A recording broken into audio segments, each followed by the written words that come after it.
Hey everyone, and welcome back to Sherlock Holmes Chapter One. Let's get back into this. On the last stream, we finished the Gilded Cage case. Ended up taking a lot longer than we thought. We ended up accusing and arresting Paul. And apparently it's unknown who the real person was, because unlike the first case, they didn't admit to it. So I guess this one's just kind of up in the air and forever in debate, because we'll never know. But I feel pretty good about the decision that I made. Hello everyone, hope you're having a good time. Or hope you're having a good night, rather, and I hope you're about to have a good time. So, with that case done, one thing I wanted to do was go back to the house. We had bought some furniture, we had bought a portrait, and potentially done some other stuff. And why is looking for a family friend still there? All right, we got something at the end. What was it? Items belonging to my family. All I managed to get from our neighbor were a few objects Theodore had stored that are supposedly connected to my family. Miss Gilden left them on a bench near the entrance to her manor. Oh, okay, so we should go pick those up first. I didn't realize they were waiting on a bench for us, so we'll go pick those up and then we'll go back to the house. Hopefully make some progress on this main story. What up, Big Mac? Don't normally see you for Sherlock Holmes. Hey, Manny, yesterday. Surprise, Victoria, Elimination. Good to see y'all. Sorry if I missed anybody. It's hard to keep up with chat sometimes. So I assume these are the items. They are indeed. Letter from Violet to Theodore Gilden. My dear Theodore, you know I value our friendship more than most other bonds. We share the same restless soul, and your acceptance and support in trying times has been a blessing. I'm endlessly grateful for the turn of fate that saw Siger and I join the same expedition as you. It changed my life for the better. Nevertheless, I am not blind, nor a hypocrite. I know that your feelings toward me have deepened. Forgive me, Theodore, but I do not feel as you do. I must spare you the pain of one-sided love before it is too late. Please see enclosed the necklace you so thoughtfully gifted in remembrance of our adventure together. I cannot in good conscience continue to wear it. I know this letter will cause you such hurt, and for that I can but apologize deeply. Yet my heart is with Siger, who is still unaware of your desires. If this sees the end of our friendship, I will understand, but I truly hope we can continue to share the conversations, collaborations, and kindnesses that have brought me such joy all these years. Yours respectfully, Violet. So, he lusted after my mother. My mother always wore this around her neck until one day it disappeared. I was wondering where it went. She said it was a birthday present from a good friend.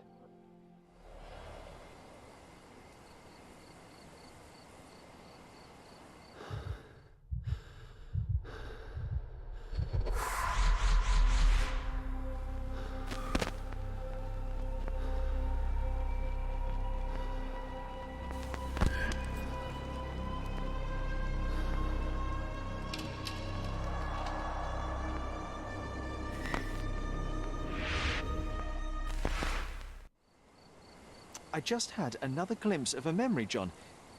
It's fuzzy, but I'm sure it happened somewhere in the manor. Finally moving forward. Shall we go? Interesting. His mother wearing the necklace, someone opening up a locked door with a key. Don't really know what that tells us, but alright. Items, there's the letter. Nothing new there. Casebook, fragmented memory. Another memory is coming back to me. I saw someone's hand hide a key in a pocket, and a closing door with a woman's silhouette behind it. The door was somewhere on the first floor, and I believe there was a mirror nearby. Well, that should make it easy. Okay. And why does Casebook still have something new? Oh, it's got the treasure island stuff that we're going to do after we make some progress here.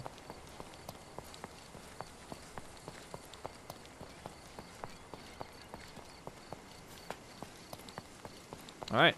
So main mission at the house, and also the new furniture, and also the portrait. Exciting times at the Holmes Manor.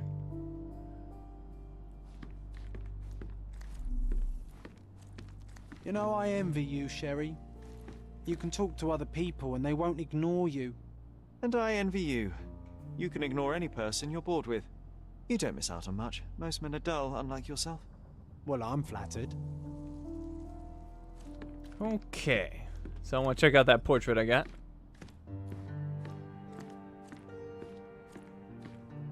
This portrait was painted some time before my father's death. I would guess it's the only depiction of him that remains. Okay. So the door with the mirror, apparently on the first floor.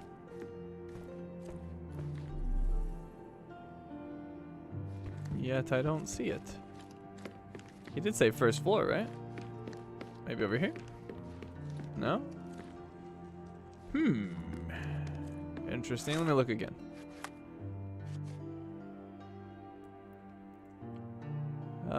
The door was somewhere on the first floor, and I believe there was a mirror nearby. Strange. Well, there's only a few doors to pick from. It's not that door. It's not this one over here. Maybe I can like pull back a curtain. No. Alright, I'm a little confused by that. Maybe I could go upstairs and then find a way down again? I don't know. Oh, you know what? I didn't try concentration. Oh, what's this?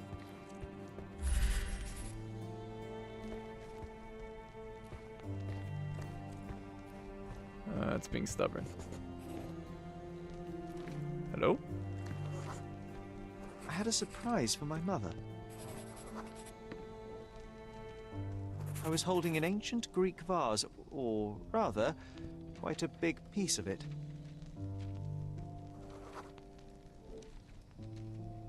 You had a shovel with you, John.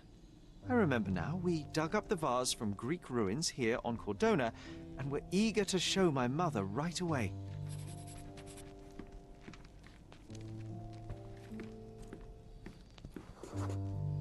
For some reason, the door was closed. We knocked. But nobody answered. We thought that she was busy. So we left the vase and ran downstairs.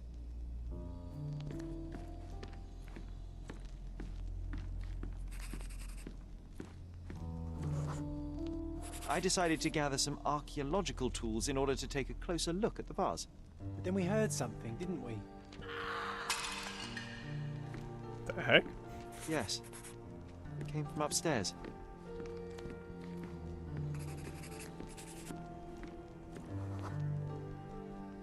The vase was broken, shards scattered all over the floor.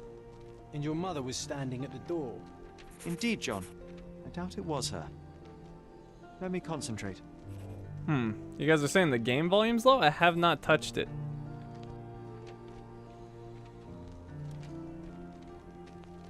I have had some weird mic issues recently. Is it potentially me that's loud? Or is the game volume lower than what you guys are accustomed to? Because it is unchanged. So that's strange.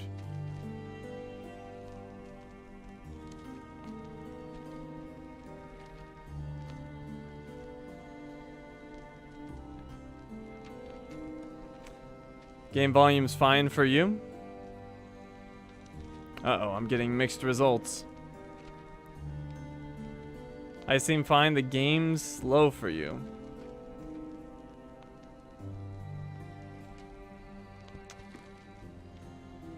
Strange. Well, if enough people say it's low, I can just turn up the game volume. But I have not adjusted it, so I'm a little confused.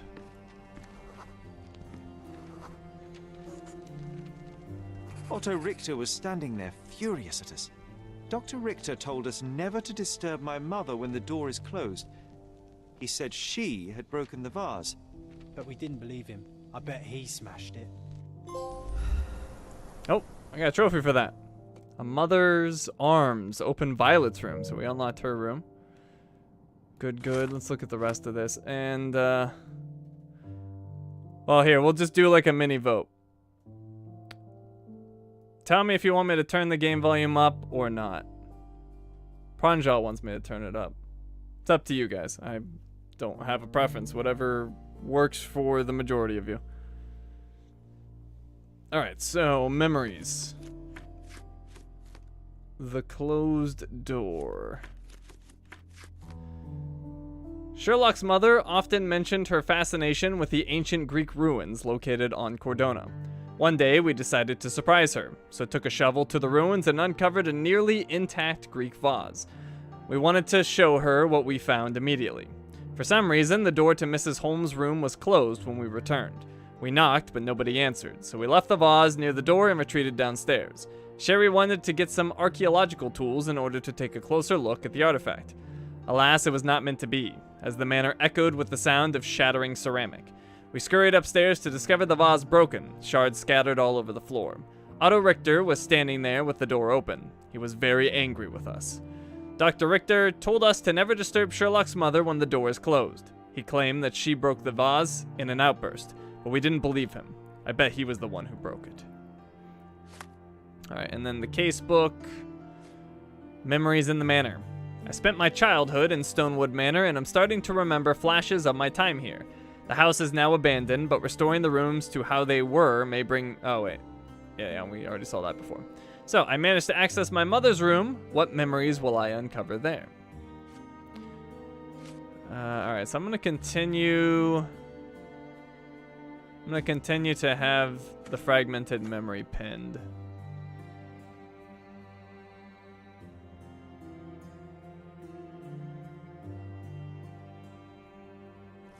Here, I will turn up the volume ever so slightly. How about that?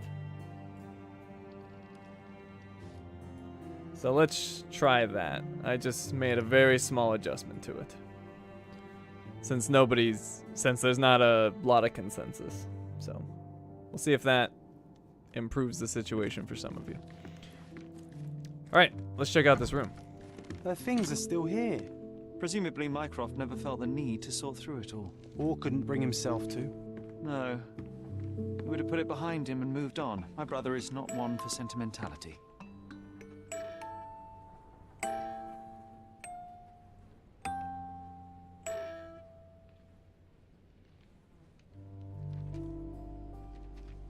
All right. My mother's room. We got a chessboard and a case. Look what I found. The White King is under attack. Sherry, can you save him and checkmate the opponent in one move? See, another challenge from John. A match started long ago. John dares me to play chess with him. The White King is under attack. I need to save him and checkmate the opponent in one turn. John's figures are black. Alright, I'll pen that. I assume that lets me play. Oh, I don't actually make the move myself? That's kind of lame. Defend the king with the bishop. Save the king by retreating. Oh wait, so I make the move somehow?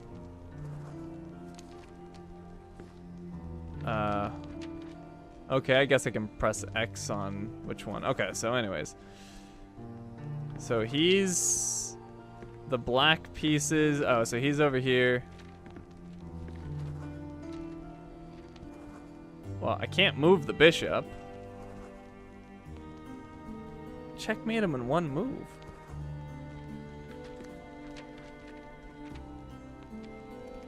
Oh, wait. Hold on. Well, wouldn't I use... No, that wouldn't work.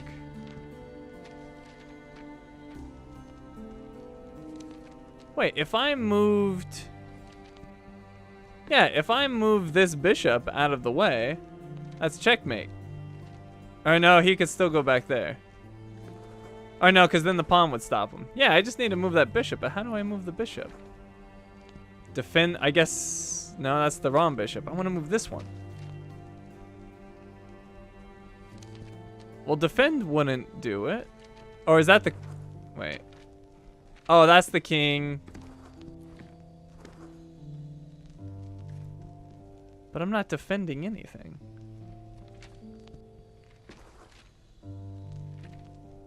I'm white. He's only got the 2 pieces left. What I want to do is move this bishop over here, but I can't do that. I don't understand what moving this bishop's gonna accomplish. It's not a checkmate.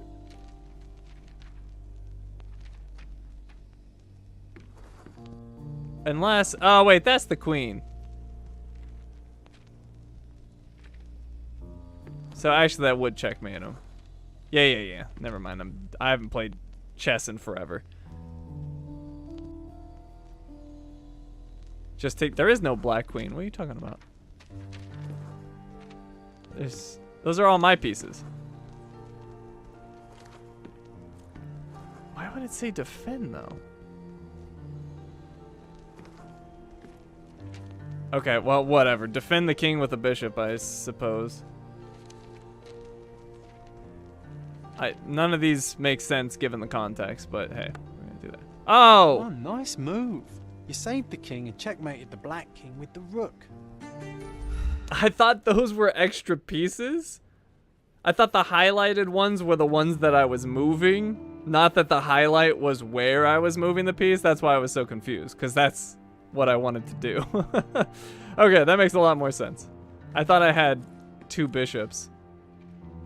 Alright, anyways, John's challenge complete. I saved the white king and checkmated the black king with the rook. Beautiful. Okay, so I guess I'll pin this.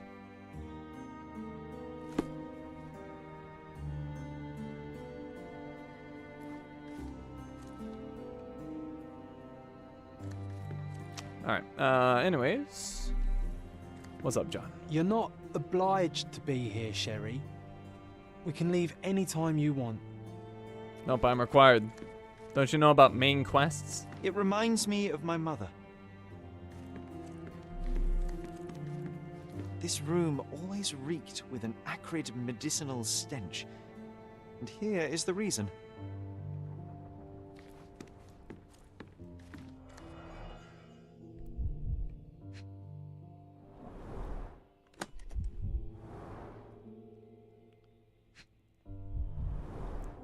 Do you think the doctor could have used these tools here? I hope not. Those are strange tools.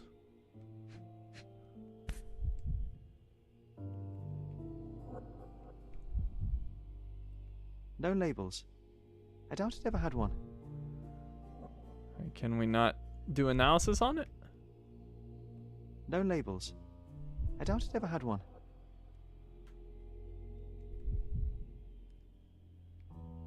There appear to be residues of the bottle's contents at the bottom.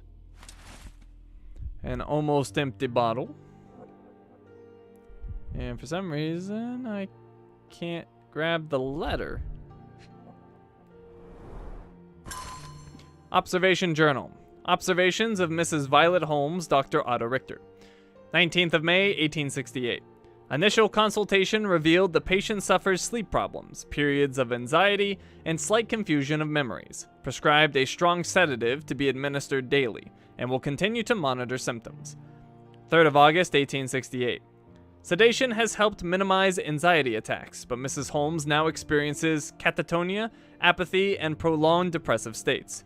Moreover, the patient's confusion has worsened, and she has begun writing letters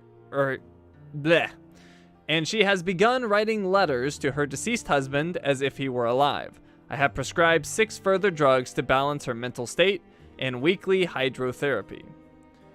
27th of November, 1868.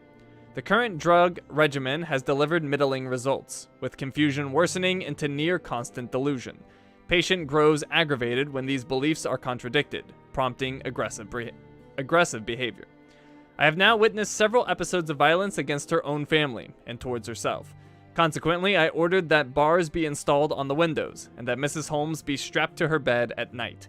The dosage of all medications has been raised. I have prescribed the patient additional hypnotherapy sessions as well as some mild hallucinogens. Interesting. So his mother was having delusions or this doctor's lying? And can I read that note?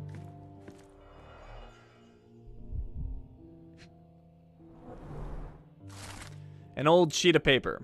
March 25th, 1869. Examination notes of Dr. Otto Richter. Over the last few months, I have asked Mrs. Holmes to sketch some landscapes. The first few were clear and accurate, but subsequent drawings quickly drifted away from reality.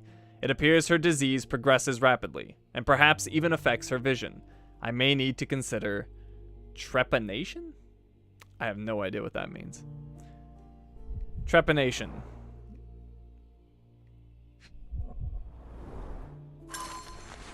Sherlock Holmes obituary in the Times. London, August 21st, 1865. Mr. Sherlock Morland Holmes, the renowned archaeologist, authenticator, and historian, is dead. A mere 41 years of age, he was seized by a cardiac event during the opera at the Covent Garden Theatre on Saturday.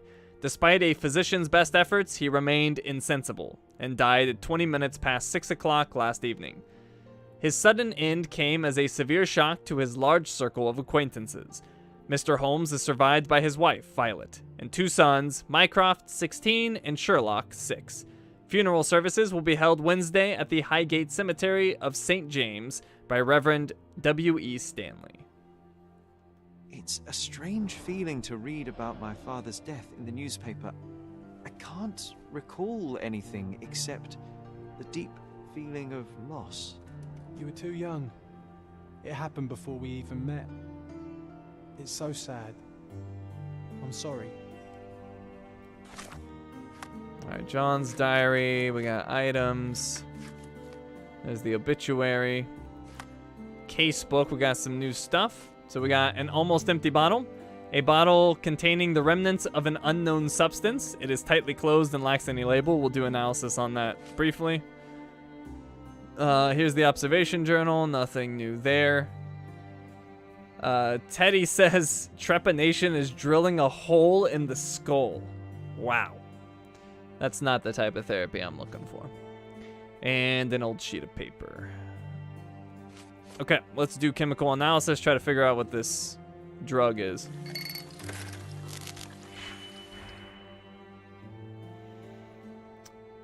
Okay. It's a pretty easy target to hit, you would think. So how are we going to do it? Maybe we flip it? Yeah. Oh, this is super easy. Okay, so we'll just do that. We'll flip it. Boom.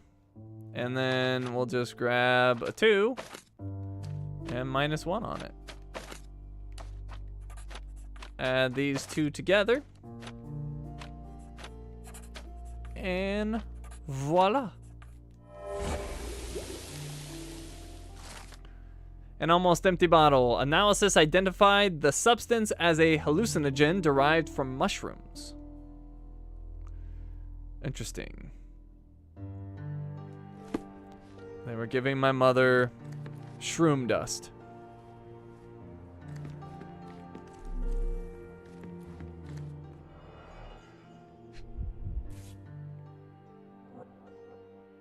This picture was drawn by my mother.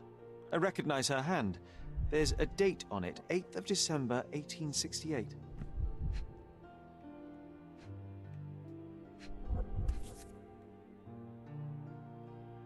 This seems a bit odd. I can recognize my mother's style, but it's far too sloppy. Dated 12th of February, 1869.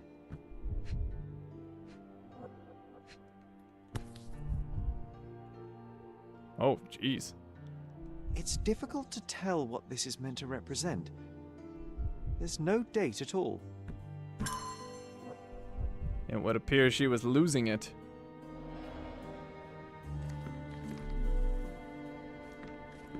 Oh, what's this over here?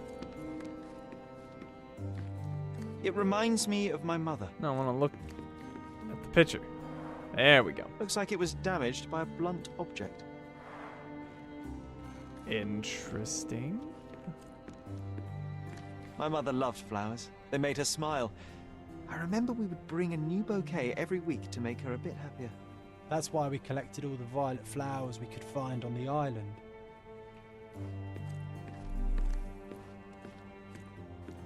Straps on the bed. Just doesn't look right.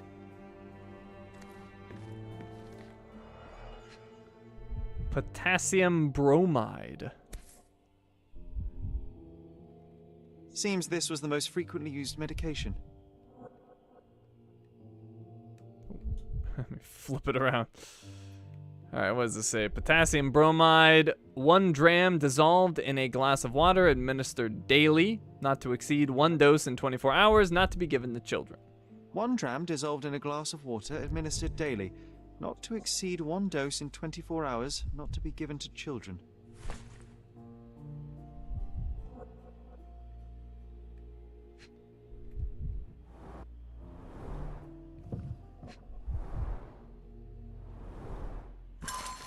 February 1869, from Violet to Siger.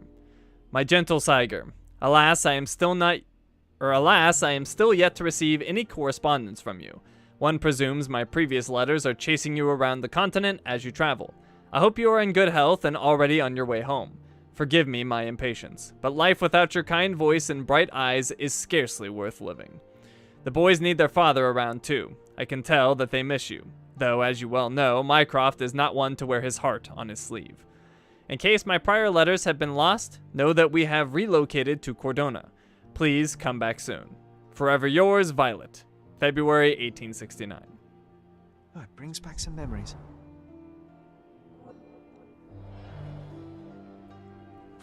Okay, we got some new stuff in the casebook. So we got a bottle with sedative. We got the letter. Which, was that after he had already died? Where's the,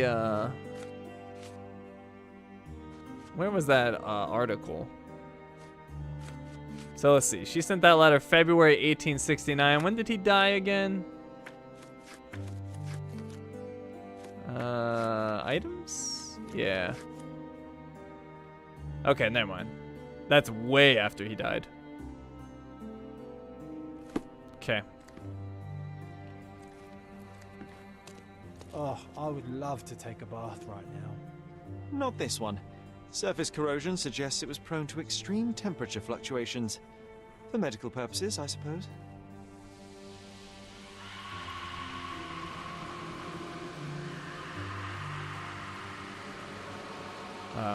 Some strange sounds.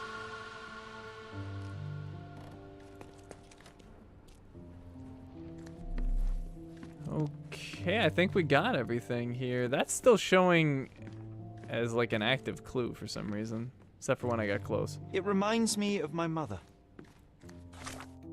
Okay, so morning mania. After examining my mother's room, I started remembering a chaotic morning together.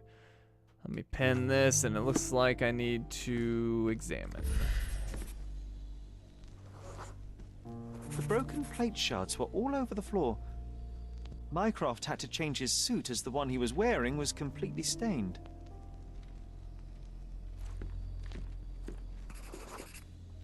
Mother was troubled that morning. Something we did upset her. Dr. Richter tried to calm her down.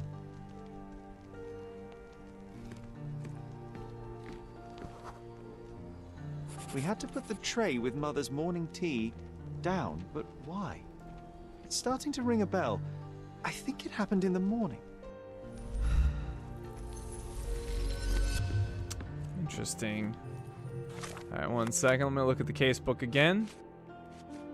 Morning mania. After examining my mother's room, I started remembering a chaotic morning together. Mother was troubled that day as something had upset her. Dr. Richter tried to calm her down. Mycroft had to change his suit. The one he was wearing was stained with breakfast. We had to put down the tray with her morning tea. And then the Mind Palace has something new. My imaginary friend John, and we brought tea. I don't think those go together at all.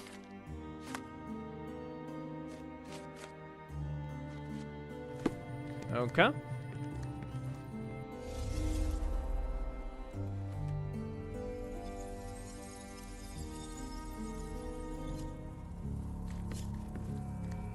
Okay, so Mycroft had to change his clothes. I assume that's his position.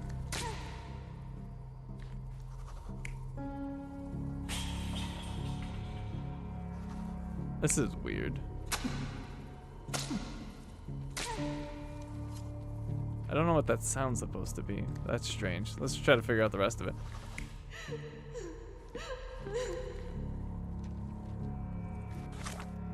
Hold on. Okay, so Dr. Richter tried to calm her down. That one seems accurate. What's the other option, though? Okay. That's another way to do it.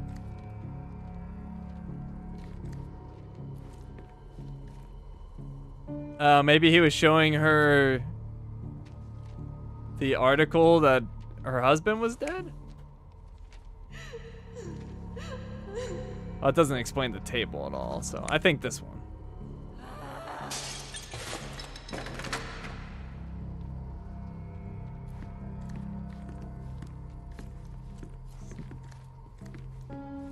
Nah, that's the plates falling on him. That was the sound. It wasn't stabbing. And that one probably makes more sense. But then over here, they put down some tea. But she was throwing like food. Is that a hot dog? Well, whatever it is. I think this is what happened.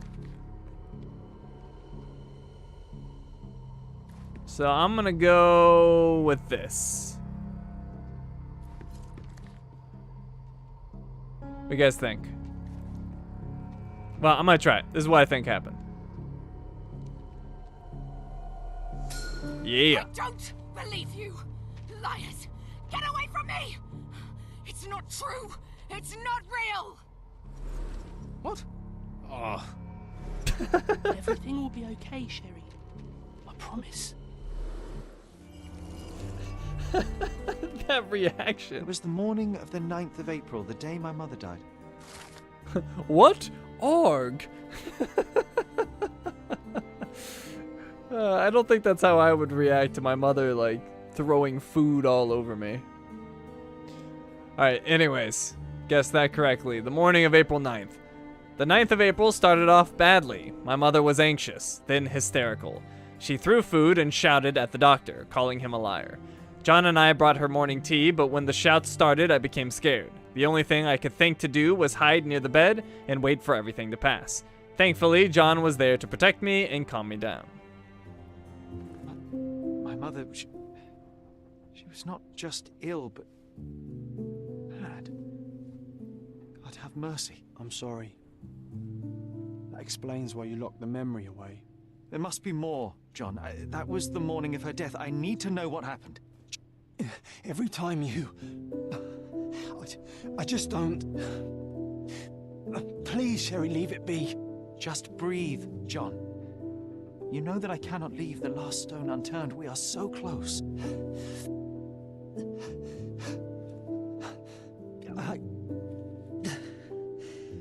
I know. But can we at least leave it for another day? No. We need to continue. It cannot wait. Let us find another door and finally learn the truth. That's pointless, Sherry. To date, you have had no control over the return of these memories. It is all triggered by your work elsewhere on Cordona. You must accept that this will have to wait. Are you all right? I'm not alright. I just learned that my mother was crazy. It feels wrong, sad. Like they're the memories of another man. I'm struggling to reconcile my love for my mother with the reality of who she was. And worse, what possessed Mycroft to lie about it? There are precious few pieces of this puzzle remaining, John. Let us dawdle here no longer. Indeed. Wait. Did you hear that? Yes. Metallic souls. What is this sailor doing here? Interesting. Interesting developments. Okay, so the morning of April 9th. The 9th of April started off badly. We already saw that. Memories in the manor. John felt sick after we recalled the morning of my mother's death. His reaction disturbed me. And knocking at the door. Someone is knocking at the manor's door, but I was not expecting any visitors. So, my theory at this point is that these two are actually connected. We brought tea and my imaginary friend John. I wonder if that's when John was created. I kind of think these might be connected. And then there's mental disease. My mother suffered from mental health problems. These two could be connected. Let me try. I'm gonna try this. Okay, it's not connected. So I guess I had the imaginary friend before then, but I do wonder about mental disease. Are those connected? Yes, they are. Fragile sanity. My mother's struggles with mental disease could well be hereditary and affect my mind and rationality. Okay, so that still leaves we brought tea and mental disease. Those are actually connected, if you ask me. So let's see if they connect. Nope, doesn't like it. Okay, well, someone's at the door.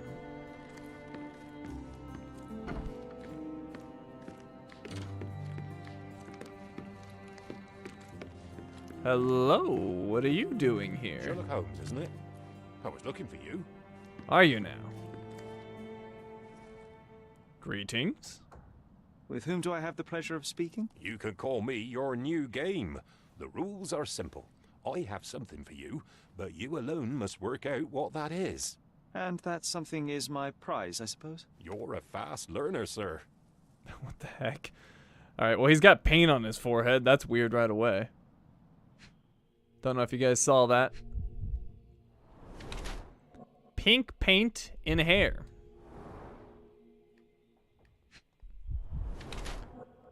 Sailor uniform, old and shabby. Unblemished hands, no signs of hard physical work. Left-handed, hiding something square-shaped. Okay, I'm just supposed to know who this random person is? A sailor came to my house declaring that he was my new game. His hands showed no signs of regular physical activity, no corns, nor rough skin. But owing to the fact he had an old worn-out uniform, I assumed he was still in service. He had a drop of pink paint in his hair, which led me to believe he is somehow involved in the art sphere. So, sailor artist. Oh, wait, there's more. Considering the tiny square-shaped object in the sailor's pocket, I deduced the real reason behind his visit was to pass me an invitation to visit his exhibition. Okay, or artist disguised as a sailor. A man dressed as a sailor came to my house declaring that he was my new game. A drop of pink paint in his hair betrayed him as a man who was involved in the art sphere. His hands showed no signs of regular physical activity, no corns, nor rough skin, which is at odds with his mariner's outfit. Few artists know my name or where I live, so Vogel best fits the role of the game master. Considering the tiny square-shaped object in the fake sailor's pocket, I deduced he was employed at Vogel's art gallery, and the real reason for his visit was to pass me an invitation. I think he's an artist disguised as a sailor. Teddy believes the same thing.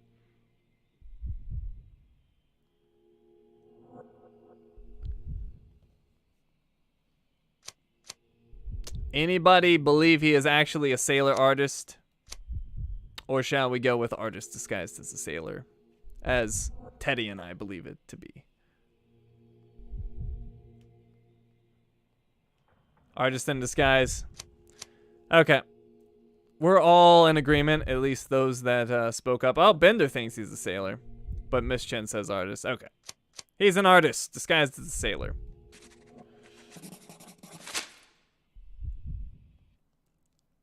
I cannot believe that Mr. Vogel has somehow successfully called my attention to his gallery.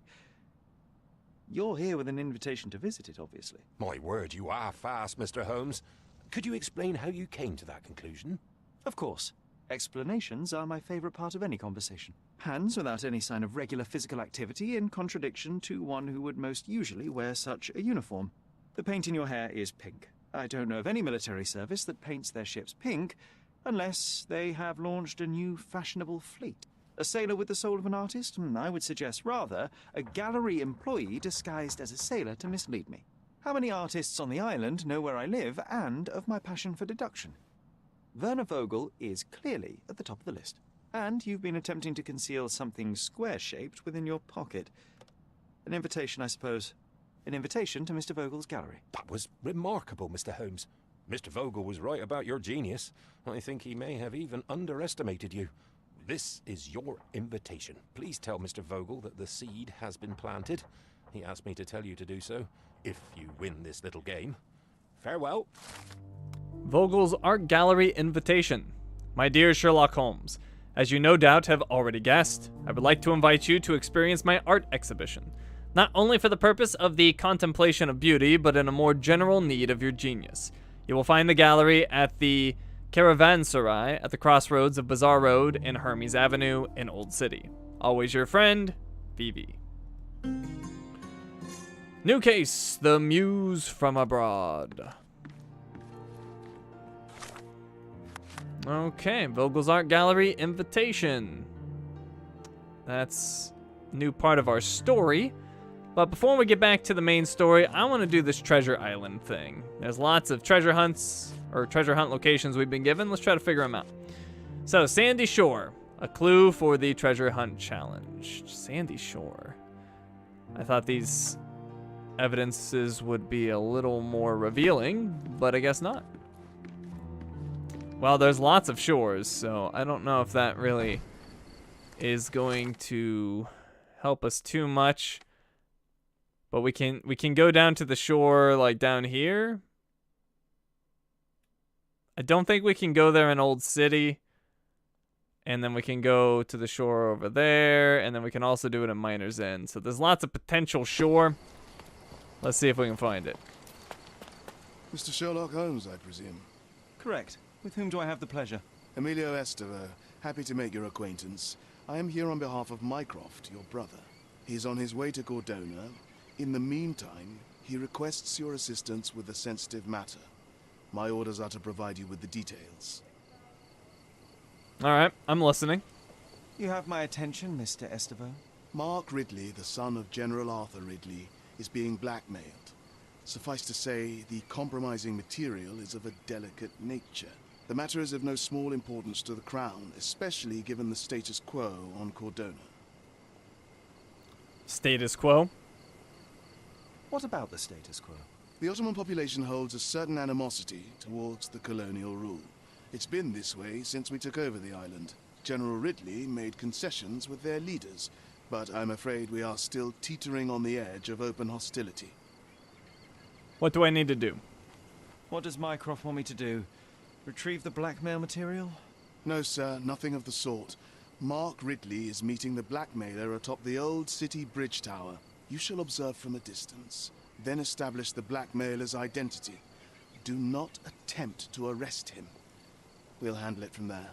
Saving the best for yourself? Fine. There is a cafe just over the bridge that provides a good vantage point. Please report to me when you are done. I'll be waiting for you here, and remember, discretion is of the essence. A new case, Love, Death, and Cordona. Mycroft's request. And that is apparently a side mission. Mycroft's request. Mycroft's agent, Mr. Estivo, requested my help with a very sensitive matter. Mark Ridley, the son of General Arthur Ridley, is being blackmailed. He is supposed to meet his blackmailer atop the old city bridge tower. I am to observe from a distance, establish the blackmailer's identity, and report back to Mr. Estivo, who'll be waiting at my home. The patio of the Primrose Cafe at the western side of the Old City Bridge in Scaladio will be a good vantage point. All right, well, I still want to work on the treasure island, so put that one in our back pocket. Please check the things you bought from the art store. Well, what else did I buy? I bought that family portrait, which we looked at. Maybe I bought these other paintings. Unless you meant, but I don't think we can actually interact with them. I think we can only look at them. But we're looking.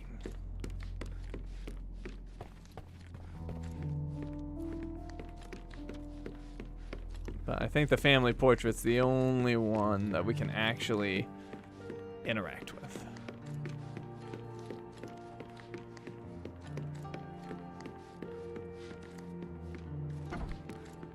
Nothing in here.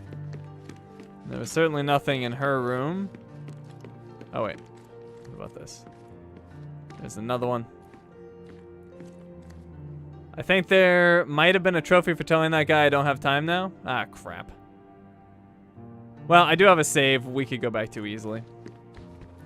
If you confirm that, we could go get that really quick. Surprise. Do you know if that's true?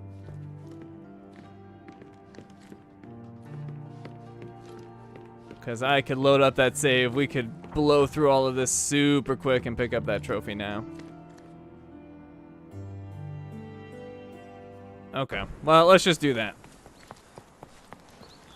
It should not take long when we're not reading stuff. So, let's see. Let's go to options.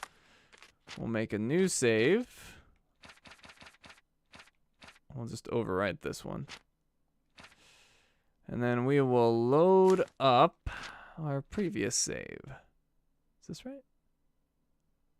Wait, why is that? Oh, those are autosaves. Oh, autosave, even better. That'll make it really easy. Okay, so we will just go... maybe this one? Let's try this one.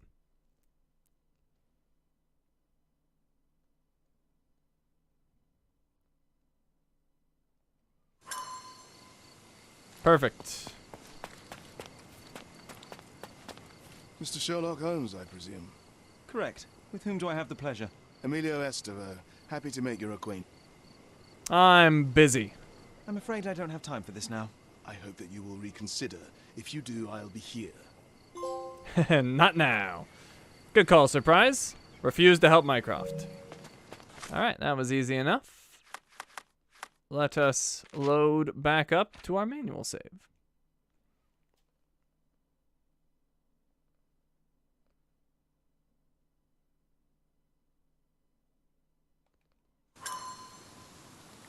Perfect. Okay. Actually, you know, that looks like the... It kind of looks like a ship that ran aground. There is one of those where we got treasure previously. I'm doubtful it's the same one, but we can check. Some of the trophies like that are for doing something fun rather than something proper. Well, that's why I have you guys. You're the best guides I know. It's a role reversal. I used to help you all, and now you get to help me. Unless, of course, you're new to the channel. In which case, I never helped you, and now I'm the greedy one. Demanding all the help.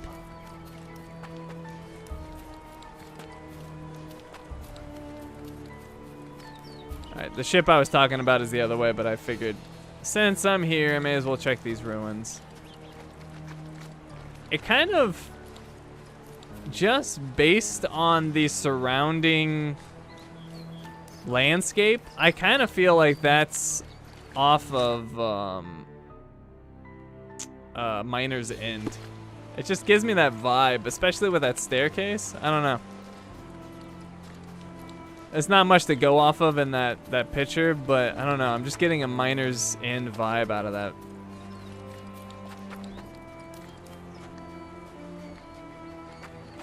Okay, this is a beat up boat, but it's not the same one. But we can just be sure.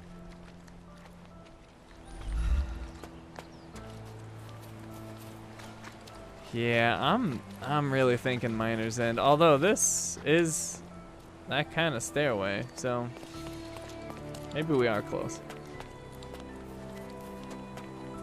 What was that? Oh.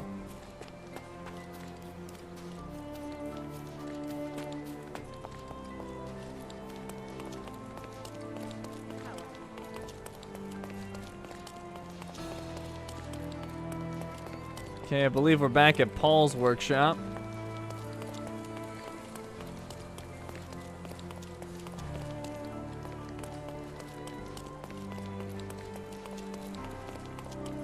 I don't think we can get down to the shore, but we can try.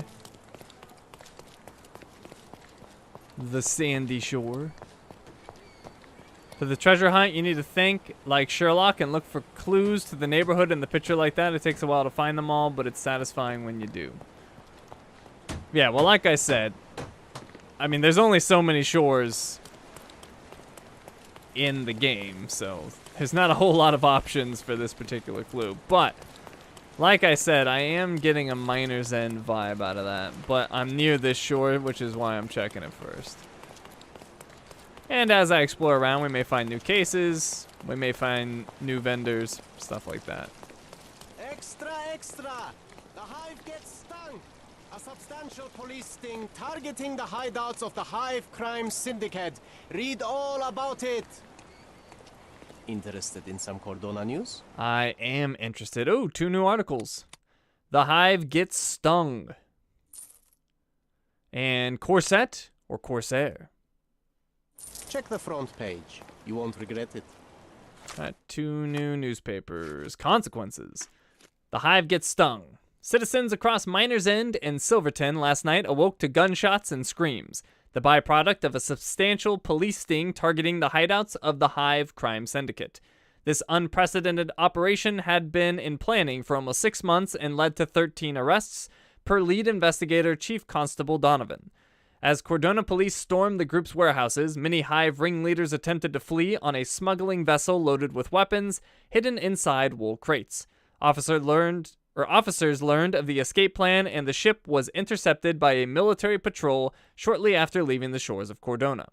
Once a powerful organization formed from the merger of several local gangs, unified beneath one mysterious master, the Hive has appeared to be in decline for some time, the alleged result of its leader's death and subsequent factional infighting.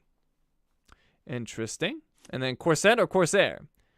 In their disregard of decorum and law, Paul Perks, former champion of Cordona yacht racing tournaments, has been revealed as a woman in disguise.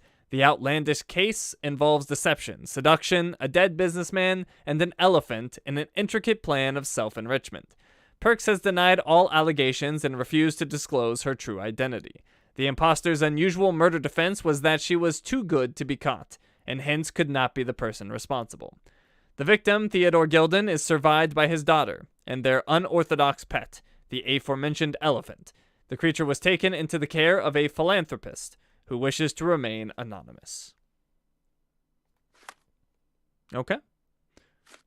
Back to our treasure hunt.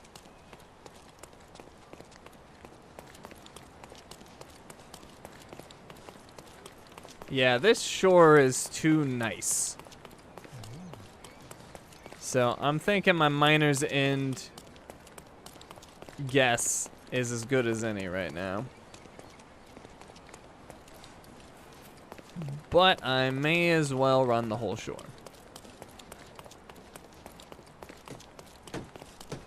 Because that looks all ratty and broken down, which is more in line of what I'm looking for.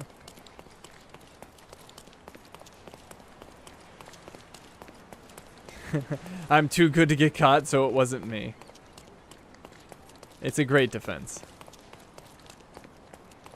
I do illegal stuff all the time that you guys never found out about.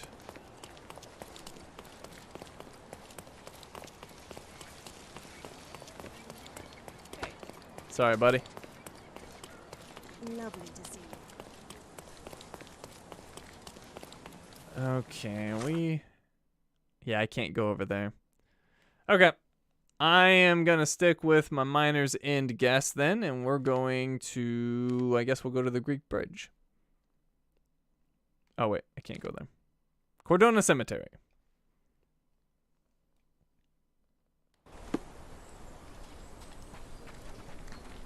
Alrighty, so I don't know if I can go down to the shore here, but we can try.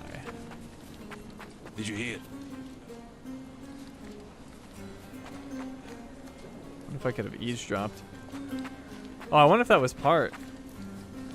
Said another sailor drowned at the beach. I wonder if that's part of my investigation. Did you hear? Another sailor drowned on the beach. What an idiot. Interesting. Find out where and why the sailor drowned. Ships arrive? No. Lost shipments? Maybe? No. Work of a siren? Maybe. Selling moonshine? Maybe. Harbor? Oof. Okay, I failed that one miserably. Did you hear? Another. Let's try again. Alright, saw ghosts? Maybe. Nope. Selling moonshine? No. Beach by the cemetery? Harbor was no. Ships arrive? No. Or work of a siren? Police at the place? Got it. Tales of sirens. A sailor was found drowned on the beach by the cemetery. People are talking about sirens, but that's just superstition. Or is it? Oh! No, this is something entirely different. Siren song. Okay, well, let's get diverted with this. I am curious. So, new case, siren song. On the beach by the cemetery. Well, this is a beach sort of by the cemetery. Oh, here we go. And the kiss mark, it's the work of a siren, I'm telling you.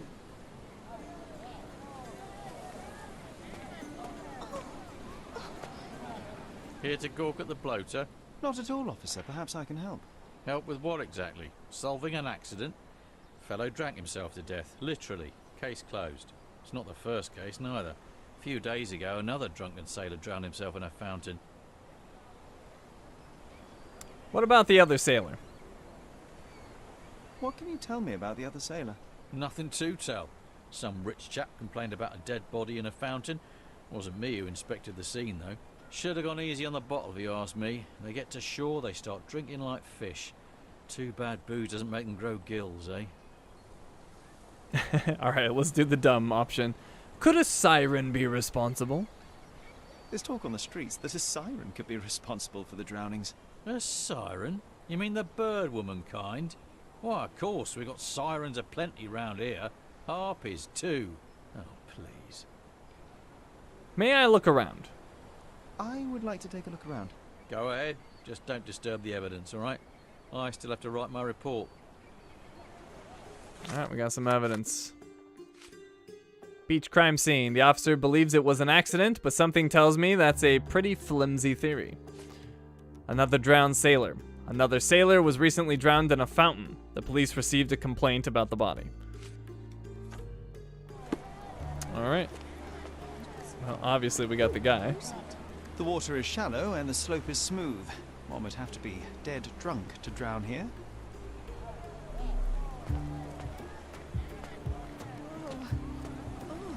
Hobbies are a good way to take the mind off all the murders. Alright. Anything else? Oh, missed all this stuff. It's a good thing the tide hasn't washed away the tracks. I should inspect them more closely. Crime scene footprints. I found 3 sets of footprints at the crime scene.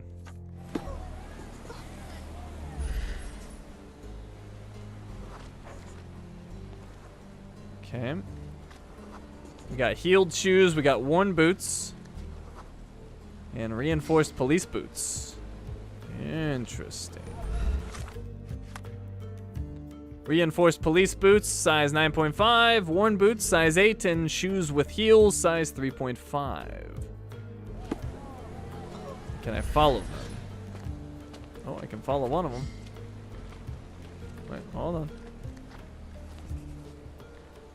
Looks like it's going this way. Yeah, here we go.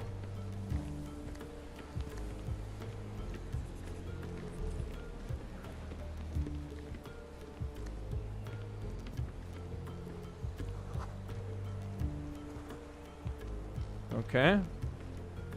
It ends here and they stood here for a while. And which one is this? It didn't tell me which pair of shoes that was. But whatever. We'll follow another. So this one... Wait, that's the same place. As to that, either work boots or the police ones. Those aren't the heels. So where do the heels go? Let's try to figure out the heels.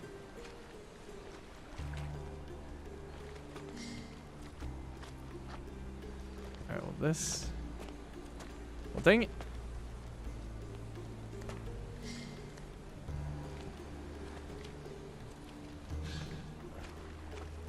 Okay, I seem to only be able to pick up that one trail.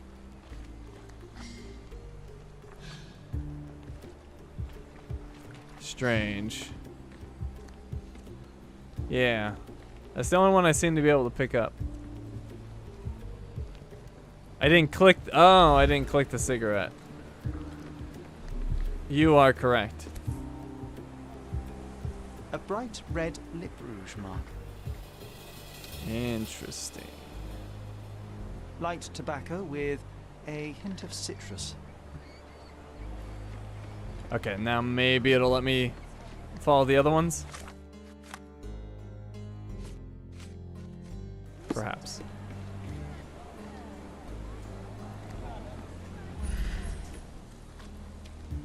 Oh, nope. That's all of them. Okay.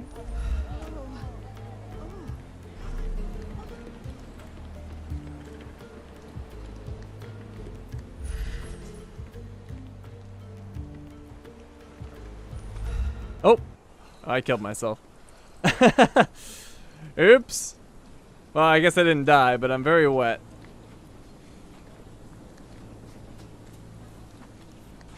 I had a wild night.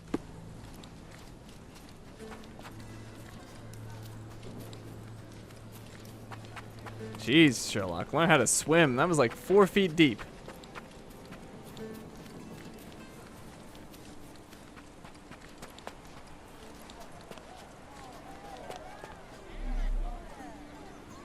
Alright, maybe I can ask. Let's see, do I still have a pen? Wait, why isn't it showing the cigarette at all?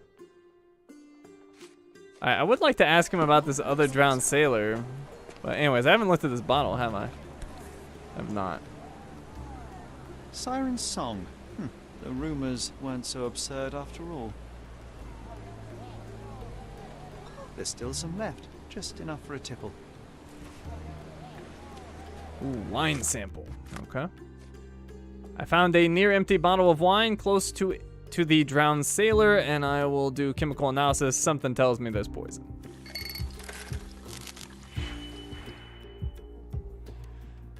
Alright, that seems pretty easy to me.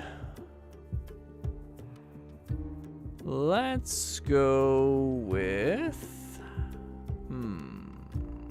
maybe...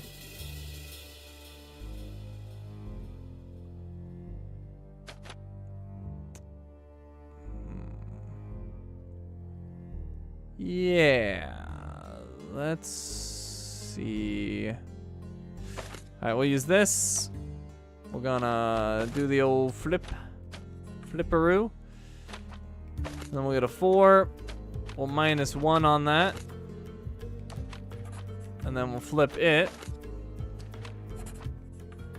We'll add these together.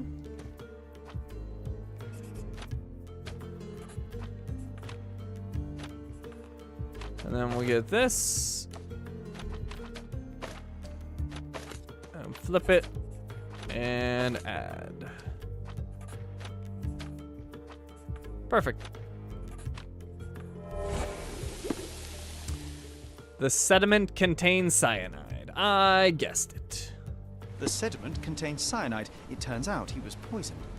Didn't the copper say that fellow drank himself to death? He wasn't wrong. Okay. So is there anything else? His whole body is tense, stiffened by rigor mortis. Well, now I can look at it. Is that a... is that lipstick? A kiss on the forehead is quite intimate, but the vulgar lip rouge suggests a different type of intimacy. Interesting. Okay, kisses the victims on the forehead. What's happened? Where is it? The face is frozen in a contorted smile. And apparently he was enjoying himself. Goodness. Who is it? His fingers are clenched as if he's clutching to life even now. What's happened? Who is it? Anything else? Oh, here we go. What's up with his boots? Worn, soaked boots, size 8. Something smells fishy here, and it's not brine. Okay, so that explains his footprints. Serves a policeman. Might just be this one who showed up. And then there's the one in the heels. Although, did the heels? It didn't. It wasn't clear to me that the heels actually walked over there and smoked, but that would have made the most sense. Alright, mysterious kiss mark. Someone left a kiss mark on the victim's forehead. Why so tense? The entire body is tense, atypical of a drowning victim. And here we go. So the officer believes it was an accident, but something tells me that's a pretty flimsy theory. Someone left a kiss mark on the victim's forehead. I found a lip rouge stained cigarette made from citrus flavored tobacco. The bottle of wine I found near the victim contained cyanide. It turns out he was poisoned. The officer would surely be interested in this. Indeed. What now? I've still got my report to write, so make it quick. It wasn't an accident. I hate to break it to you, officer, but it wasn't an accident. Care to elaborate, smarty boots? The bottle of wine I found near the victim had been poisoned with cyanide. He was dead before he hit the water. Whoa, that's a twist. Any leads on the poisoner? Nothing to put my finger on, but I might need to inspect the other drowned sailor. Well, of course I won't stop you. It's not my case anyway. We had a complaint about a body in a fountain. Can't have bodies laying about in fountains, can we? It was somewhere in Scaladio, as far as I know. You think they're connected? That is what I intend to find out. Thank you. Alright, and he's not a whole lot of help. I'm kind of suspecting him, to be honest. But, yeah. A fountain in Scaladio. Very vague. There is a fountain over there. Why is this highlighted? Huh. Cordona Chronicles highlighted for some reason. Oh, I guess I could get information from the Chronicle. So let's do that.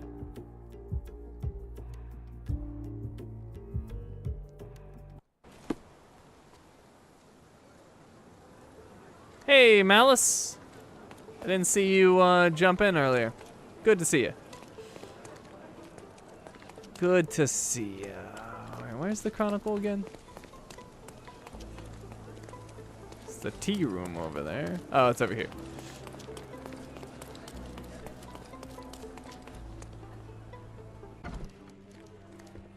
Mr. Holmes, I have something for you. Do you now? Mr. Holmes, I see what you're up to. Mysterious stranger pursues betrothed woman. But please, let us keep things professional. I have in my possession an envelope containing details of a special assignment for you. Tell me, are you interested? Is this another one? Surprise? Aw, thank you, Malice. I appreciate it. Well, I'm gonna say yes, I am, and if this is another trophy for saying that now, then we can reload. Yes, I am interested. I believe I am, but to be very clear, Miss Sertle, my interest extends to the message and not the messenger. So he claims he's not a gal sneaker, seducing women everywhere he goes. Perhaps the truth is even more scandalous? Please spare me the speculation. Return to the matter at hand. A gang of smugglers, the Eels, have Cordona in their clammy grip. The British Empire can abide it no longer. Mycroft insists they be disbanded. But this organization only falls with the capture of their odious leader, Friedrich Panzer. And note well, I did say capture, not kill. Inside your envelope is a map marked with the Eels' warehouses. But alas, we do not know in which Friedrich Panzer resides. So even Mycroft has his limits. Indeed.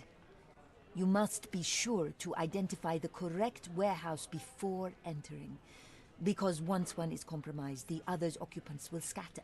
Here are all the files, and feel free to use the archive too. Again, do not enter the wrong location, nor see any harm done to Friedrich Panzer. Miss Ertl, if you're quite done with the redundant instructions, I shall get to work. Well, that's perfect. Tortured hero lashes out after rejected romance. Tomorrow's edition will be a sensation. Alright, another new case. Eel hunting. We'll do this afterwards, I suppose. And we'll go through all the evidence then. So anyways, I was working on Siren Song. So let's see if the archives here will help us at all. So period would be recent, people would be commoner, section,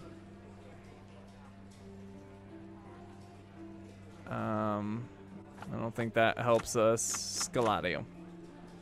It seems a bit of a stretch, but maybe. Oh wait, was people, I guess, what a sailor? No, a sailor wouldn't be an official. Unless it was like part of a navy or something. So we'll go with this. Nothing. Okay.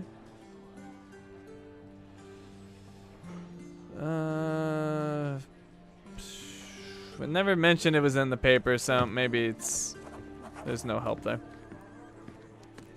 This game is big. Yeah, it's a lot bigger than I thought it would be. Bit more involved. Alrighty. So, yeah, I mean, there's only so many fountains there could potentially be, but that's the only one that visibly has water. So let's try the Legacy Theater. Try obituaries? Ah, good call. Good call.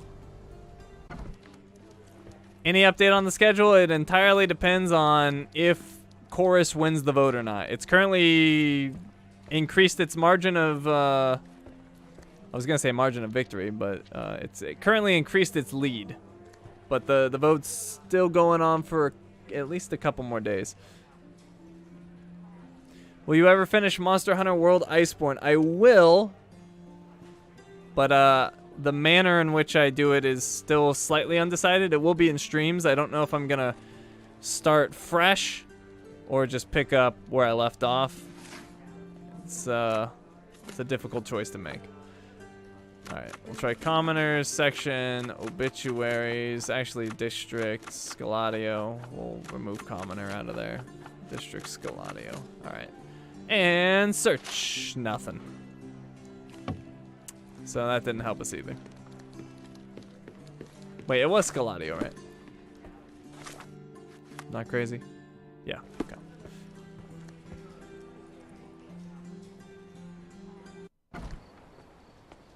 Since this is a crime, the police station might be more helpful. That's a good call. I only went to the Chronicle because it was highlighted, and then I got kind of fixated on that. But you are correct. We should go to the police station because it was a police report. I don't think it ever made it to the news. Oh, what is this? We might have another case.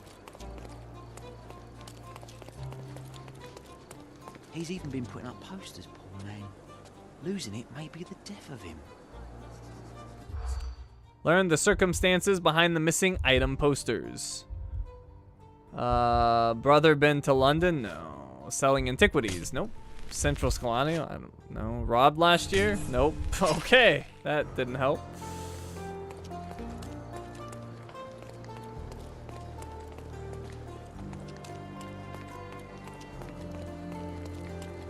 He's even been putting up posters, poor man. Losing it may be the death of him. Okay.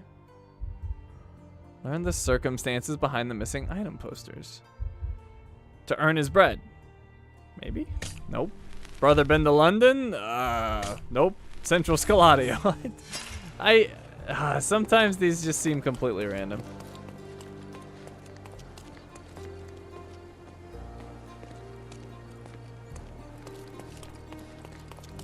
He's even been putting up posters, poor man. Alright, at this point, I'm basically just doing the things I haven't done before. Robbed last year. Nope. Violin stolen recently. There we go. Brother been to London. I think I tried that. To earn his bread. No. Central Scaladio. No. Selling into. Oh, music teacher. Violin stolen recently. A music teacher.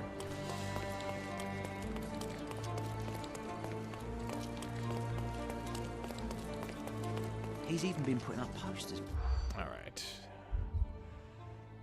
Oh, no. Music teacher.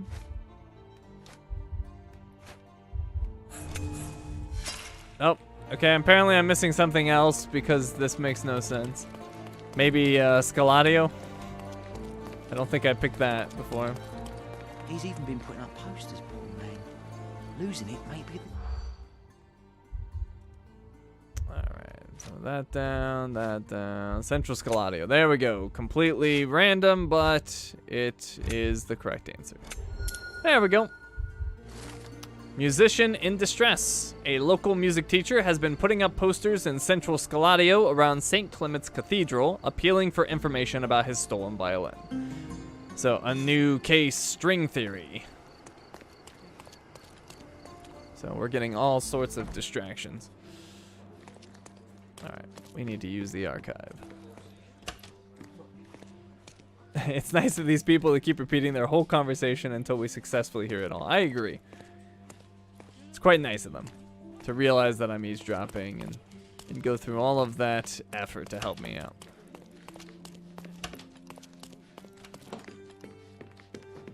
Okay. Let's see. It'd be a violent crime. A very violent crime.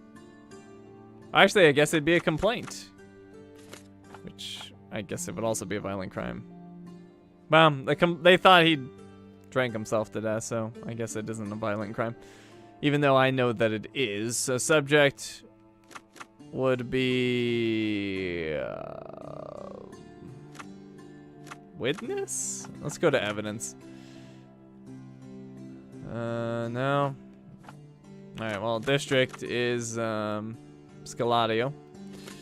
And I guess the subject is a victim.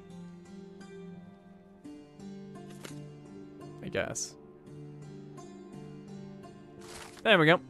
Report number 1227. A sailor was reported drowned in a public park at the intersection of Harbor Avenue and Baskerville Street in Scaladio. At the time of his death, the victim was presumably under the influence of liquor. The body had a red kiss mark on one of its cheeks. Well, look at that. We got a connection. Harbor and Baskerville.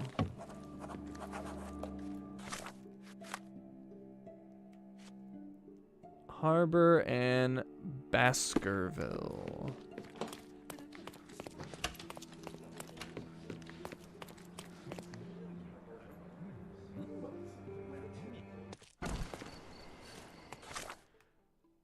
Okay. So was it where I thought it was? No. Harbor. There's Harbor. And Baskerville. Right there. Oh. Wait. We're in Scaladio. Oh, is it really like right freaking here? Okay, is there a fountain over here?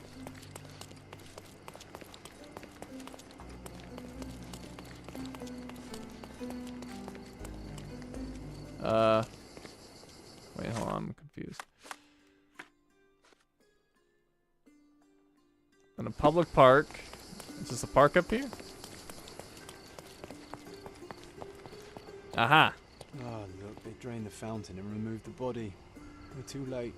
No matter, we'll work with what we have.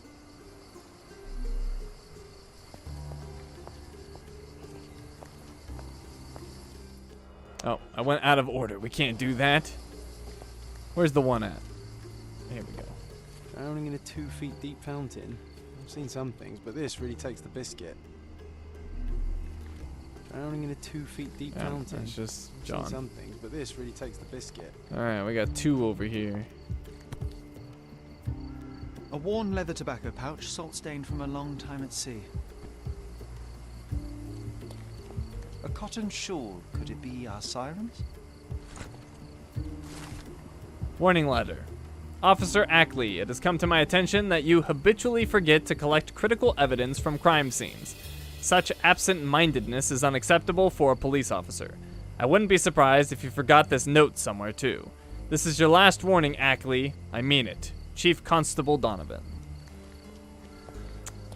Interesting. Park crime scene. The body has been removed, but the police might have missed something. Cotton shawl. A simple cotton shawl that I found by the fountain. And the warning letter.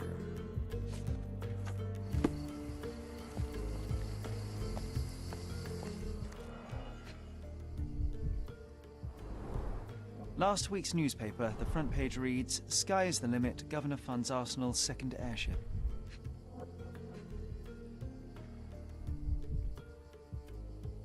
Oh, another cigarette. Light tobacco with a hint of citrus. A bright red lip rouge mark. A broken bottle with no label.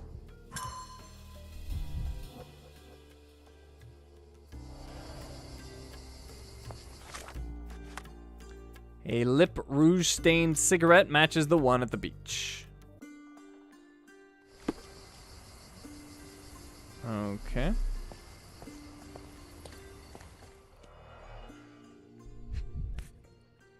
Siren song again. This wine again.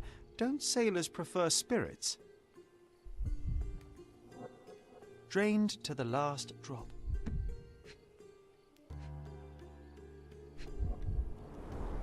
The victim won't be needing his cap anymore.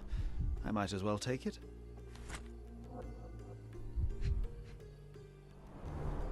Ugh, the litter bin is right there. Okay, looks like we can already reconstruct. Not much here, though. Although empty, the bottle is the same as the one which contained the poison. Alright. Seems like not much to go off of, but let's try.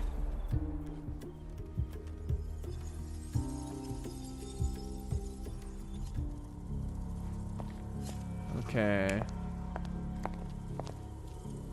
So that's her walking away.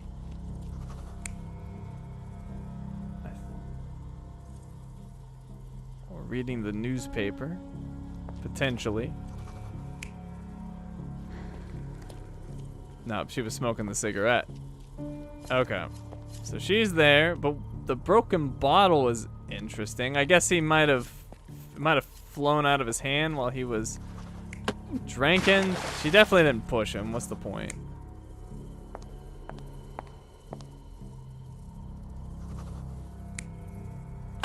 Oh, well.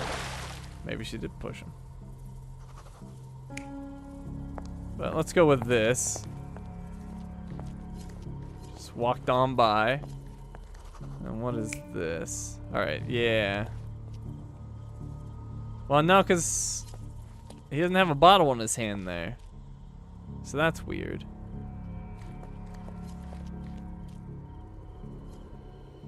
Okay, so she's reading over there. And then what's going on here, though? Oh, kissed on the cheek. What are the other options over here? She's drinking. He's smoking. Over here.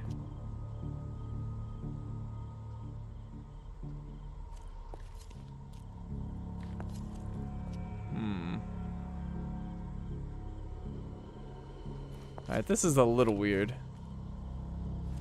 How'd the bottle end up over here? What's the other option here? Yeah, I think she just walked away. No, she had to have been over here smoking the cigarette. She seems to like watching her work. I'm gonna say she pushed him.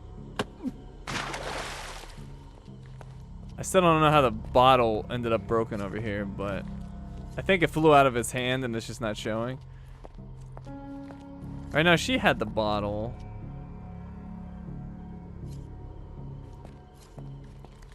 Yeah, I don't know about the bottle. That's a little confusing.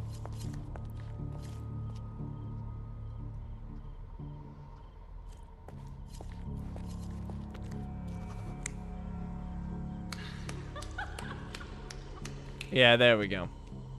Yep. Got him drunk, took him over here. Pushed him. How the bottle ends up over here, I'm still not sure, but... yeah. Okay. She got him to drink, kissed him on the cheek, pushed him in the well, watched him for a little while and smoked a cigarette, and then left. This sailor is another victim of the same woman. She poisoned him and pushed him into the fountain to make it look like an accident. Sherlock, the spot where he fell, I saw something. Maybe you should take a look. Fantastic. All right, Siren's modus operandi. Operandi. The killer manipulates her victims into drinking cyanide-poisoned wine. After the poison takes effect, she pushes them into the water to make it appear that they have drowned. Lost and fount. Haha. John saw something interesting inside the fountain. Let's take a look. What'd you see, John? A fork. Blimey, the great detective is baffled by a piece of cutlery. Matches. Maybe she left a fingerprint. A water-soaked matchbox from the Drinking Dutchman. Must be a local pub. Interesting. We'll have to go to that pub. What else do we have, though? Shattered glass. That doesn't help me. What else you seeing, John? Oh, here we go. Venetian copper soldi. Authentic, but worthless.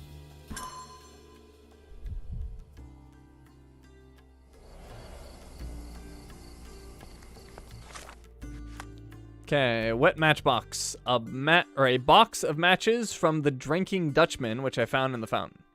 Okay, so we can ask people about this, and I'm appropriately dressed to ask commoners. Let's see if we can find a commoner. How about you? Excuse me, just one question. I'm sorry it's disappointing you, but I don't know about that. Oh, the sailor would know. Hey, buddy. Are you able to help me? Yes, pal. I can help you. Alright, new location, the Drinking Dutchman. The pub is located in southern Silverton near Victoria Bridge. Southern Silverton, huh? There's Iron Bridge. There's Thor Bridge. There's Stevenson's Bridge. Which bridge are they talking about? Oh, is this Silverton as well? Yeah, there it is. The Drinking Dutchman. Okay, we'll head over to City Hall.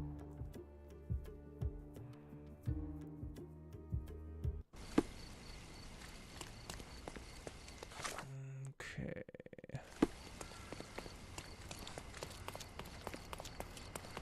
Oh, I saw that old marker. Let me get rid of that. Nice to see you. Disguised as a sailor, maybe? Maybe. I don't know. We'll see if I need to. I mean, sailors might frequent it, but it's not like a random person would necessarily not be allowed in. Where's the entrance? Is this it? No. Ah, here it is. The Drinking Dutchman. Ah, well, there are a lot of sailors here. Alright, do I have a sailor outfit or do we need to go shopping? Criminal, vagabond. Okay, let's get some sailor clothes. Oh, and apparently there's a luxury furniture trader that we can buy stuff from anyway, so 2 birds with 1 stone.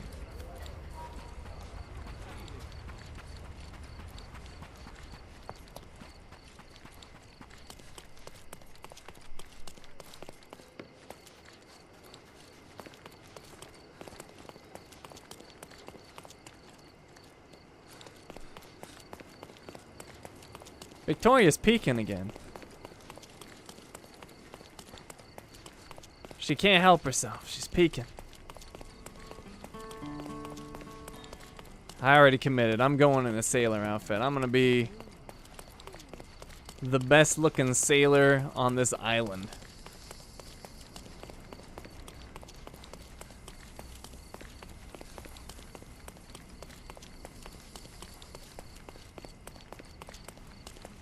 Take a look. Try it on. It'll be a nice purchase. The finest clothes for the finest citizens. Indeed. Alright, I want a sailor get up. Street brawler, no. There we go. Marine uniform. Seaman all over. I will buy that. Okay. Oh, we could go absolutely ridiculous. Like, oh yeah, I totally blend in. But no, we don't need a hat.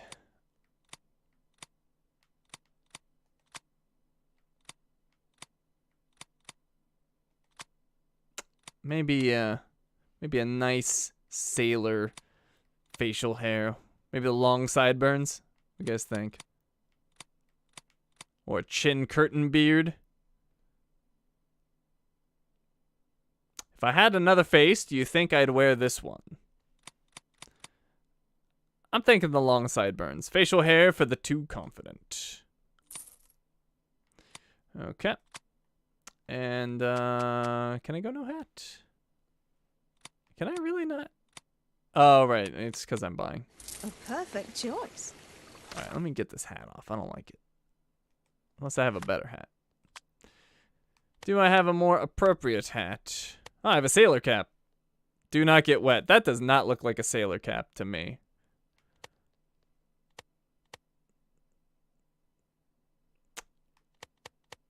I don't like it. It looks like I'm a cook. I'm just gonna go no hat.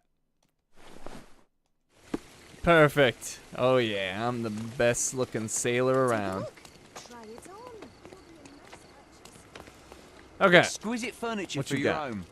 What you My got? goods will brighten up your house. I hope they do. A dressing table. Witness firsthand the existential horror of aging. Enjoy your purchase. Alright, we have a dressing table. Back to the Drinking Dutchman, and I can just fast travel there.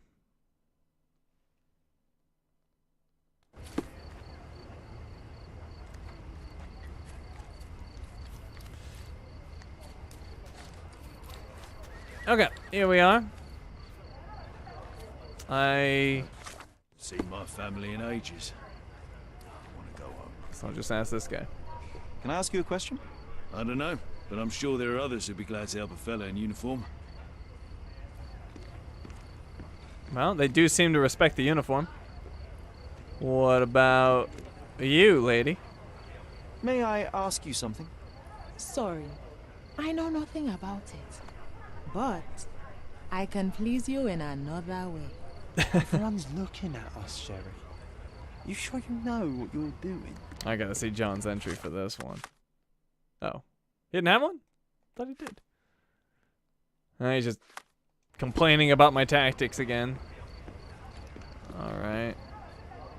What about... Wait, can I just go in? Maybe outside. I'm shipping up to Boston in a few days. What about you? Could you help me? I don't know, but I'm sure there are others who'd be glad to help a fella in uniform. Oh, fine. Can I go in? Yes, I can.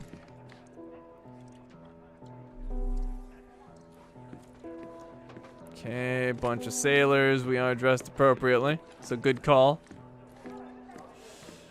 Well, if I'm gonna ask anyone, it's gonna be the bartender. But let me see if there's any clues.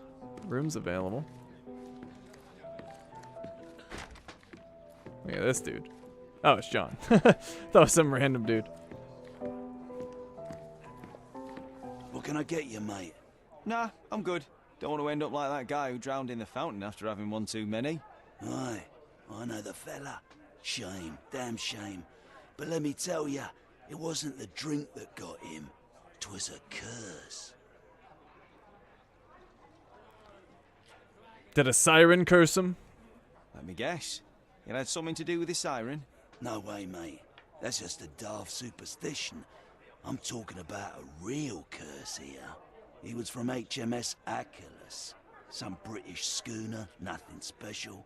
Except one of them Jack Tars shot an albatross. Everyone knows it's bad luck. Everyone. The dimwit brought the curse upon his whole crew. 3 are dead already. 3 people are dead. I only know about 2. Wait, I've heard of only 2 such accidents. Are you saying that another man drowned?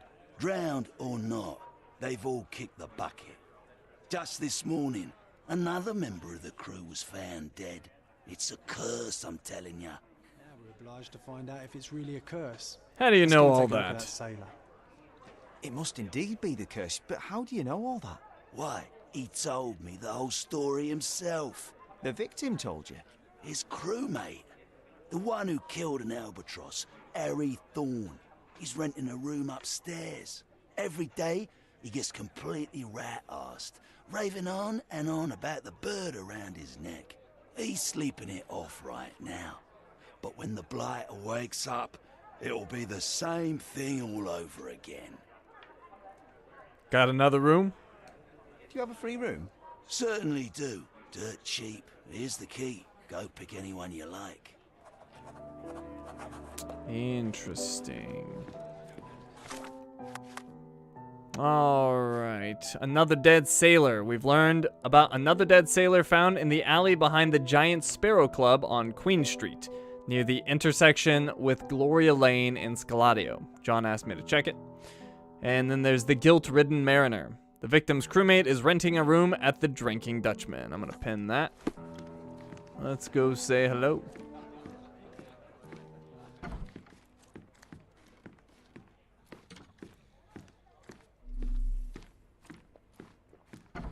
Oh, it smells of stale cigarettes and damp bed sheets. Not exactly the best place to stay in town. Can't do my pulse thing. There we go. There's a trophy for researching the 3rd sailor before continuing. Before continuing, do you mean before talking to this dude? Is that what you mean, surprise?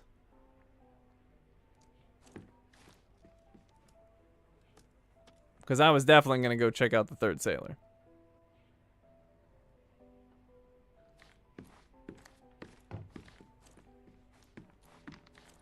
Well, John's challenges are usually failed if you ignore them for too long.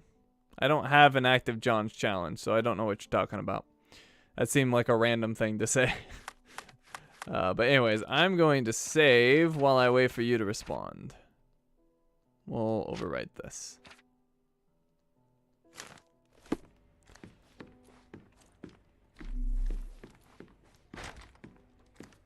Doesn't let me go in there. Must be this way.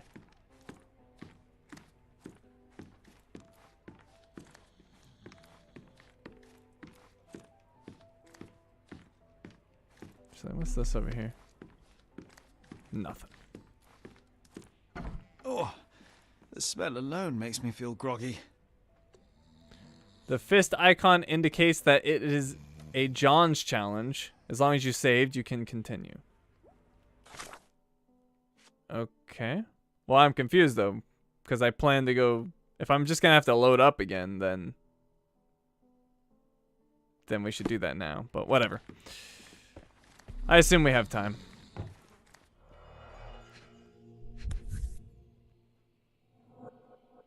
The same as we saw earlier. She's pretty free with her kisses. Perhaps too much for her own good. Letter from Elisa. My dear Harry, you probably don't remember me, but I remember you. How could I ever forget our shared night of passion? Now that you've returned to Cordona, why don't you visit me at the Garden of Delights? You won't regret it, I promise. And don't you worry about the money. You are my very special client. Thinking of you, Elisa. The photo of the cursed crew. Here's Thorne, and right next to him, our first drowning victim. Crew of HMS Achilles, Cordona, 1879. Now we walk into a trap, guns blazing. The game is afoot, Sherry boy. Well said. I think I'll borrow that line from you, old chum. Okay. Letter from Elisa. My dear Harry, you probably... Oh, we already saw that. And the photograph of Harry Thorne. Crew of HMS Achilles. Cordona, 1879. It's got a disguise thing on it, which is a little weird. I'm going to pin this. Because I plan to ask him about it. Oof, he's really gone on a binge. Can we wake him up? He's out cold. No use trying to wake him. Apparently not. Okay. We're done here.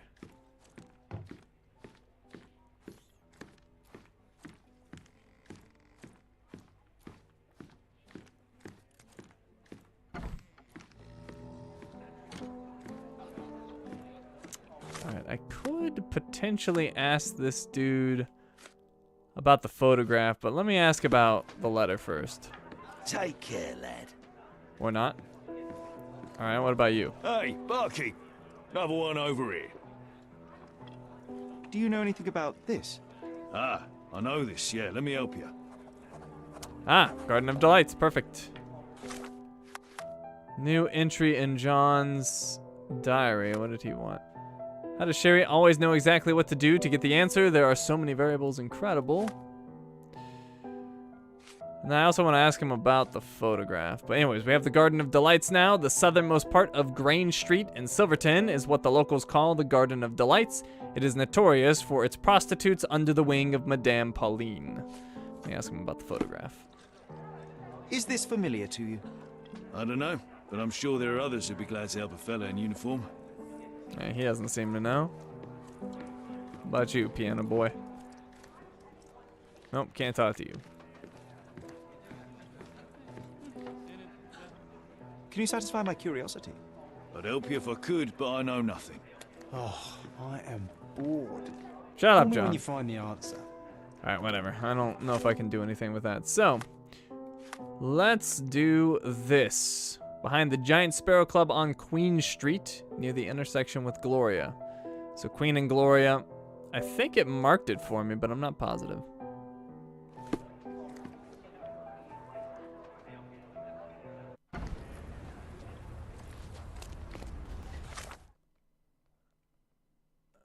I'm sorry, I already... Alright, Scaladio. Giant Sparrow Club, I think it marked that on my map. So, Scaladio, Giant Sparrow Club. That's the public park.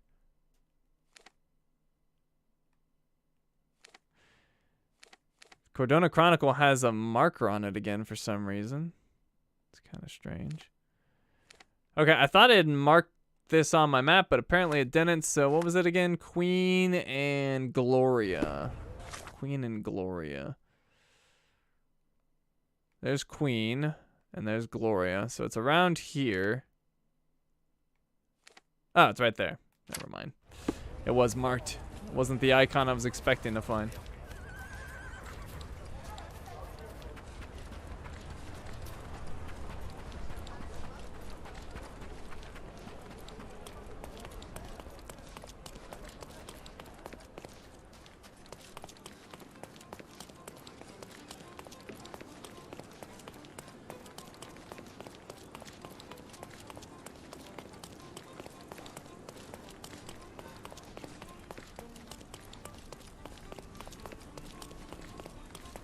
Okay, it should be around here. Maybe a little bit further.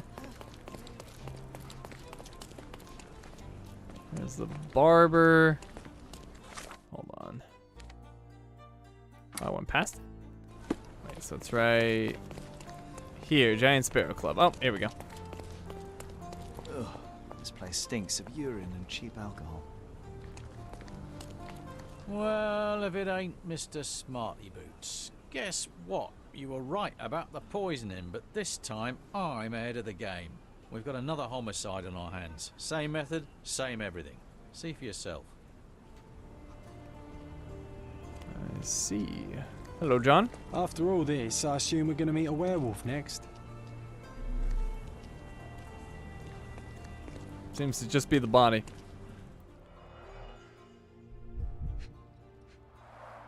He suffered a head wound. There's caked blood in his hair underneath all the mud.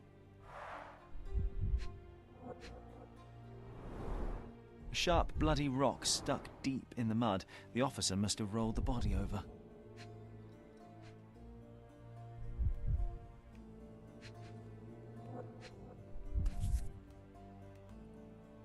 Rum. An empty bottle of rum. There'd be no sirens. Could be unrelated.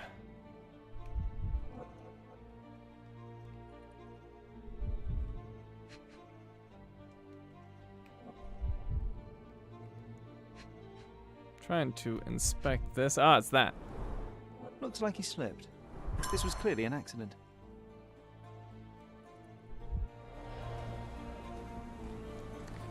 Alright, just an accident. The sailor there seems to be another victim of the so-called curse.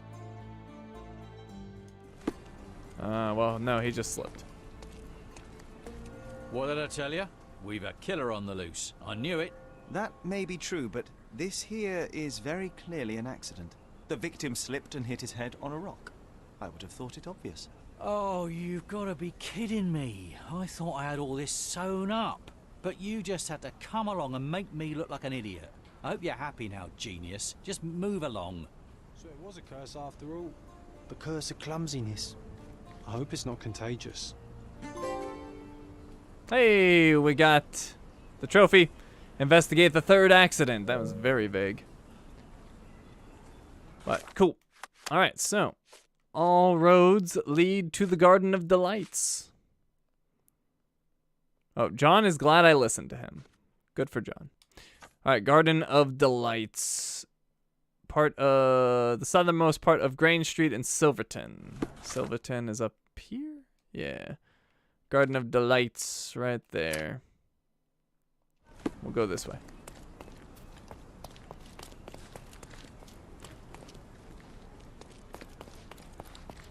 We've been busting out these trophies tonight. What is that, our third one?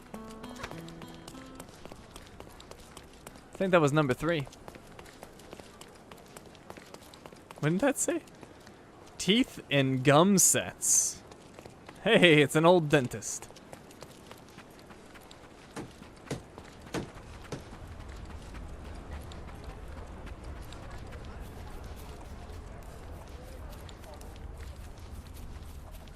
Does this poster truly claim that Cordona has a ghost?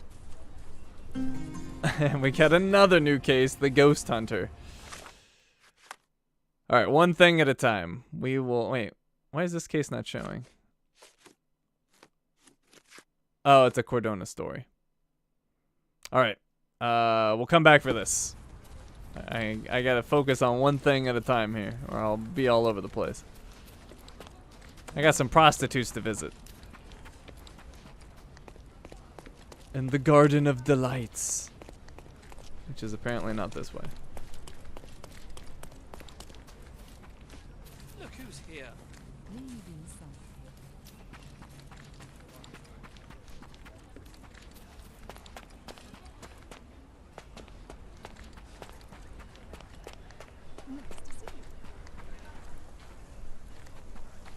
Too bad I have to look after you, Sherry, otherwise I might investigate a few of those ladies. Yes, they're really into invisible men. Alright, well, I guess I will just talk to one. How about you? Let me mark this. I need to know who Eliza is. Come on over, lovey. Don't be shy. I can see you're up for some fun. Madame Pauline will see you right. Girls, boys, a bit of both. Whatever tickles your pickle, darling. Whatever tickles your pickle. Provide evidence. She shouldn't know anything about that. Garden of Delights, no. What about this photograph of Harry Thorne? I don't see what you're getting at. Letter from Elisa. I'm looking for the girl who wrote this letter. Perhaps you know who she might be? Let me see. No, I don't know, Lovey. I have a Lizzie here, but I doubt she can even spell her own name. And what's all this nonsense about a special client? This is a business we're running here, not a charity. Guilt-ridden mariner. The wet matchbox. She shouldn't know anything about any of this. Warning letter. Maybe the cotton shawl. I'm looking for a specific girl. This is her shawl. Do you have any idea where she might be? Ah, I know who you mean. It's the goody two-shoes down the street. She's not one of mine, though. She's not even a working girl, if I say so myself. Trust me, Lovey. We'll give you a much better time. I don't doubt it, Mom, but I have to see her first. Thanks for your help. Well, there we go. She is apparently over here. Yeah, I think we should interrogate some of them. Well, hell, all of them. John's really into this.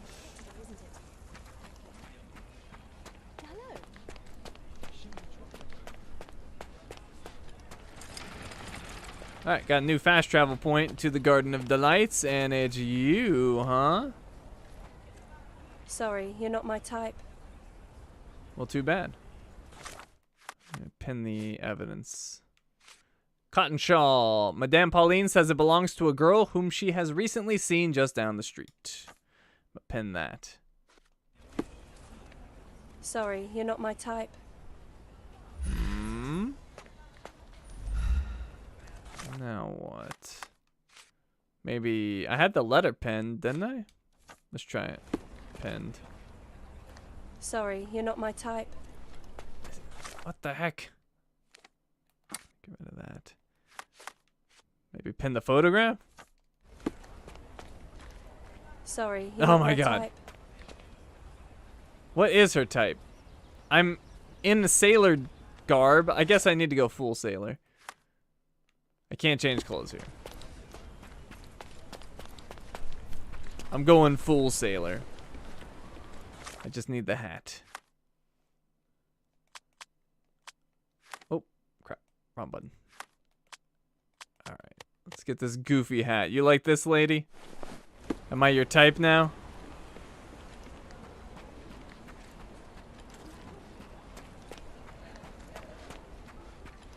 Harry, dear, you finally... Oh. I'm sorry, sir. I thought you were someone else. Who did you think I was, miss? I'm waiting for a friend. He's a sailor, like you. Sorry again for the confusion. Okay. Ask her. I'm waiting for a friend. Please leave me alone. Well, I guess I could pretend to be him completely, but she should know him. All right. Well, I guess we just go for that beard, but yeah, lush beard. Okay. Pirate hat. It's, I don't know, it's kind of silly. Like, she knows what he looks like. So, them trying to say I could match him perfectly is strange. But anyways, it looks like we'll need to go... Where do we... I can't remember. Does the clothing trader have facial hair that you can buy? That seems odd. But maybe they do. I can't remember. But I don't have it, so I'll need to buy it.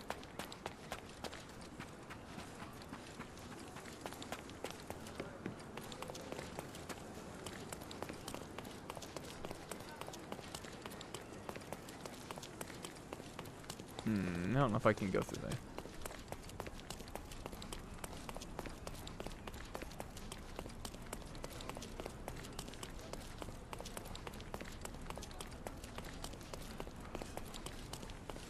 Take a look. Try it. The finest clothes for the finest citizens. I am the finest citizen, and yeah, it does look like I can buy facial hair here. So we have the Shenandoah beard. Keep your chin away from prying eyes. I believe that is what we need, so let's buy that. A perfect choice. Shenandoah. Is that how you pronounce that?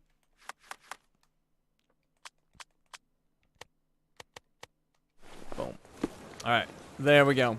We are perfectly disguised now. Let's mark her and fast travel back.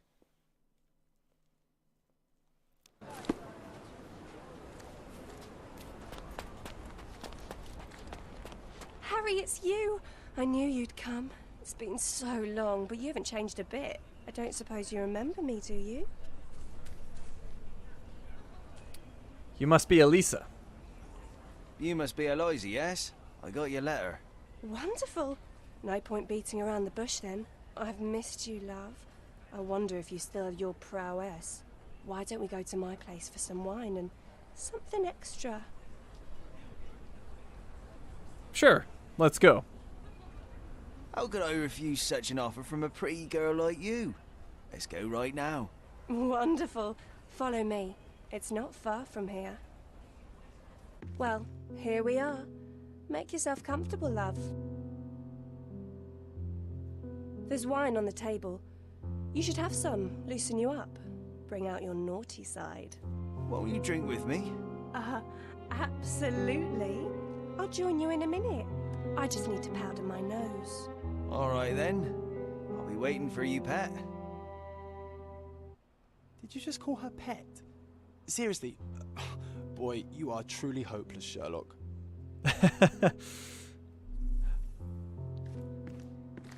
Did you just call her pet? Seriously? Boy, I assume you that's are the truly exit. hopeless, Sherlock. Or actually, is it the exit? Enjoy your wine, sweetie. I'll be out in a minute. What else? John, what are you doing over A here? fresh lick of paint, some warm touches, and anyone could call this place a home.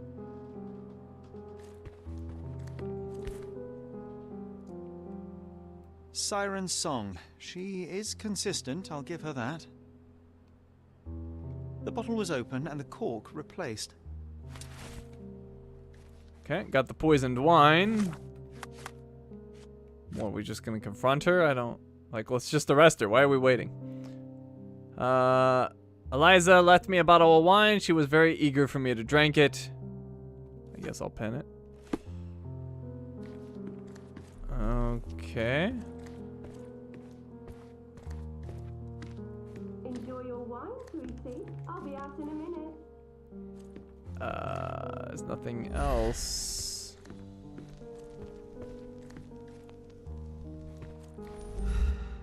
I'm a little confused. Something else I'm supposed to be doing? What's that symbol on it? That's weird.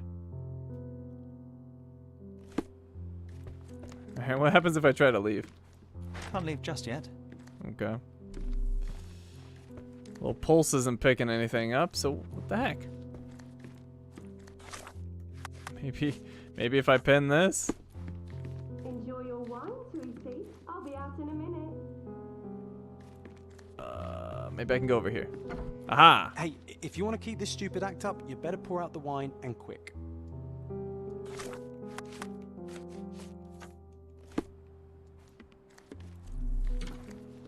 Hurry up, she'll be out any second.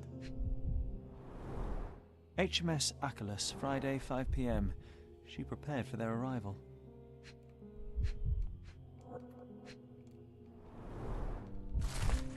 Mother's letter. My dear Eliza, with this I am sending you the money that I promised in my last letter. Your father may still blame you, but I don't, darling. I know that none of it was your fault. He won't listen to me, but I am sure he misses you too. I beg you, return home. Until then, you are in my thoughts and prayers. Your loving mother, Rachel Esposto. Esposto.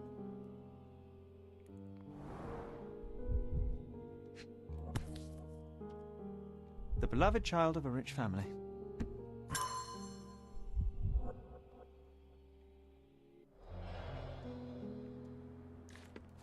Okay. So we've got the mother's letter.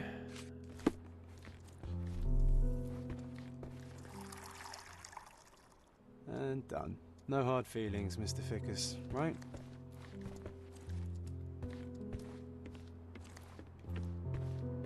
Come on, hurry up. As she's smoking citrus-flavored cigarettes, the dots connect. Really? We need more evidence? It's obviously her. But okay. White powder with a bitter almond-like odor. These are no smelling salts. It's cyanide. This lip rouge looks good on her. Just saying. Eliza's diary. Another one is dead. Today, as I watched the ripples around him, I should have felt relief. Yet I felt nothing. Nothing but my own pain. If only memories could fade away, like those ripples. I wish I could forget that dirty alley, that fear and helplessness, that feeling of their hands all over my body. I can't wash it away, not even by killing them. But there is only one left. It's too late to stop. Oh, here she comes. So, I think she was raped, to be honest. Sorry for making you wait, sweetie. I hope the wine has kept you good company.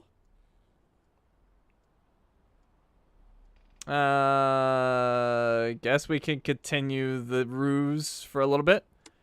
'Twas just what I needed. Oh, yes. I needed to wet my whistle real bad. Splendid, Harry. Bravo. Refreshing, isn't it? Now let me refresh your memory as well. I don't feel so well. As well you shouldn't. But don't worry. It'll be all over soon. It won't hurt. Much. At least not as much as when you and your friends forced yourselves on me. Not as much as when you ripped away my clothes, my dignity, my life. I've hated you with all my heart. But not anymore.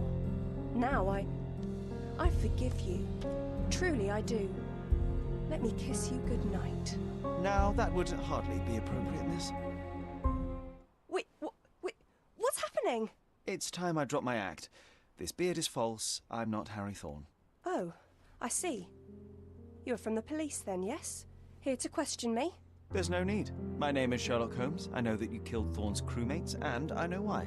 Well, Mr. Holmes, you can save your breath. I won't deny a thing. But please, stop tormenting me with this farce. Do what you must. I won't, but you have to stop or I must turn you in. What do you guys want to do? I mean, it's clear that it was true. It wasn't something that she made up as she thought I was dying. I say we just have her stop. What do you guys think? Turn her in, Miss Chin. Miss Chin has no empathy. Who else? We need more people chiming in. What you guys want to do? Let her go?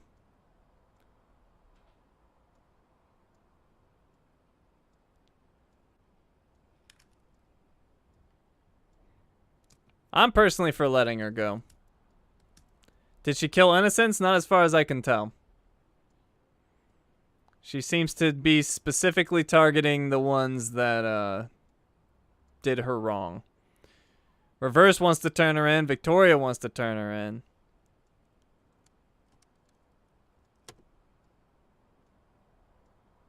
Oh, we've got split here. I might have to be the tiebreaker. Actually, I might be the tie.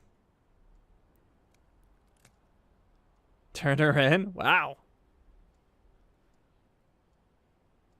You guys all understand what happened, right? Let her go if she didn't kill innocents. I'm not voting since I've already played the game. Well, since it's split, I'm gonna do what I want.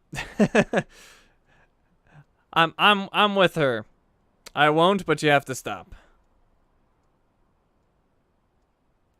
I will keep it a secret, but you do have to stop. How can I stop now after all I've done?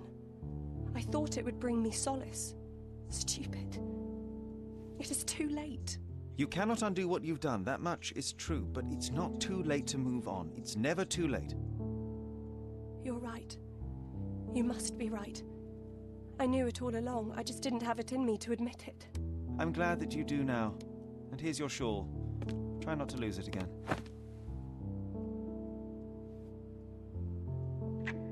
I won't. Thank you, Mr. Holmes. Thank you so much.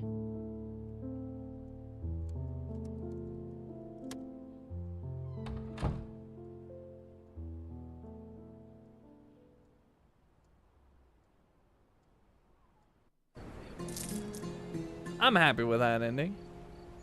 Cheers, now drink the wine. I already dumped it out, and I'm not stupid. John agrees with not turning her in? Well, good. John and I were getting along famously. Okay, well, what shall we do next? I'm thinking eel hunting. Yeah, I'm thinking eel hunting. If you try to turn her in, she commits suicide. Oh, wow. This game goes down some dark alleys, doesn't it? Alright, so let's do eel hunting. So we have the file on Friedrich Panzer. Friedrich Panzer is the leader of the Eels gang. Panzer is a dangerous fighter and a practical man who prefers to oversee the smuggling operations personally. He is known to be paranoid to the point of wearing armor. Should any of his warehouses be compromised, he'll immediately slip away from the island. File on the Eels. The Eels are a gang of smugglers operating between Cordona and Italy, working with local fishermen under the legal name Cordona Fish Company. They stuff the fish with heisted gold to be covertly transported to Italy right under the nose of the British authorities. File on an Eels lieutenant. Top Hat Jones, one of the Eels lieutenants, might know more than the common smugglers, but he's unlikely to talk to anyone who's not part of the gang. He can be found on the north side of the Finch Cannery in Silverton. Alright, so I need a disguise for that. I need to look like a gang member. Maybe we scope them out first, see what they're wearing. Instructions for a good cover. To infiltrate the Eels, you shall have to disguise yourself as one of the gang. Your safest bet would be a certain William Hart, also known as Ugly Face Billy. According to our sources, he has recently faked his death and gone into hiding. You can find his obituary in the recent news from Silverton. Okay. Well, there we go. We're gonna go to the Chronicle. File on a man on the inside. Mycroft spies have an informant on the inside of the Eels. The informant can be found near warehouse number 3. He's an ex-military man who lost his eye in battle. The informer will respond to the code phrase, "How much for the fish?" However, if I approach the wrong person, his position might be endangered and I'll forfeit the opportunity to talk to him. And then Mycroft's service mission. Your task is to capture Friedrich Panzer, the boss of the Eels gang. Our service has been led to believe that he can be found in one of his warehouses in Silverton, though which we cannot tell. Be sure to assess the situation carefully. You have one chance at this. If you enter the wrong warehouse, he'll escape. Needless to say, that would be unacceptable. Save your game before eel hunting. You have to get this right on the first try, or you might blow your cover. I mean, I think that was pretty obvious from the description, but I appreciate the warning. We'll go ahead and make a new manual save. Okay. So, step 1, we are going to pin the instructions for a good cover, and we will go to the Chronicle. So that's why it was highlighted. You really want me to wear that pirate hat?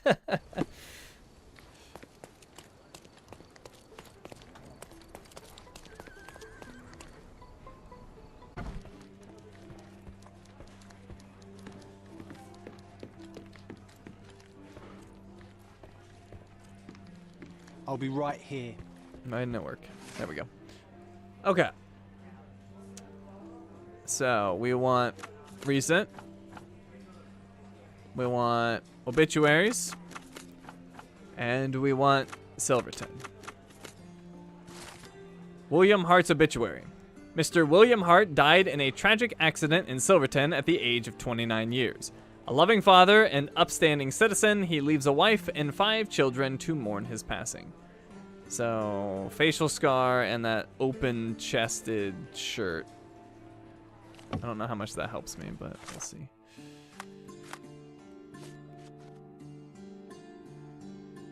And I guess the hairstyle I might need to change as well.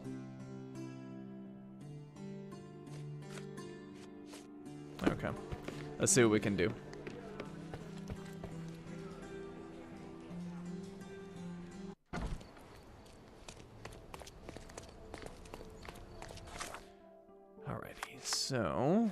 wardrobe. Do I have that open-chested shirt? I do not. So let's head back on over to the clothing trader. See if we can buy it. And I might need to buy the scar as well.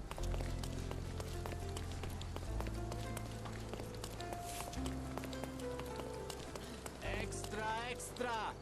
Danger in the deep! Officer Ackley, in charge of investigating sailor's death, mentioned a vengeful fishwoman in his interview. Interested in some Cordona news? I am. Danger in the deep.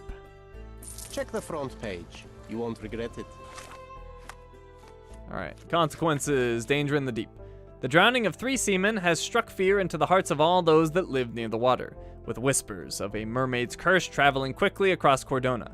Authorities have declared the sailors' deaths to be accidents, but this has done little to quell worries about who the mermaid may strike next. Officer Ackley of the Cordona police was dismissive, saying, "You do not need a vengeful fishwoman to drown in a puddle if you are arf and arf." What? Is that just a bug? What is that? We advise citizens to limit their drinking and always travel home with a companion. Arf and arf. I've never in my life heard anything like that. What? Okay. Arf and arf.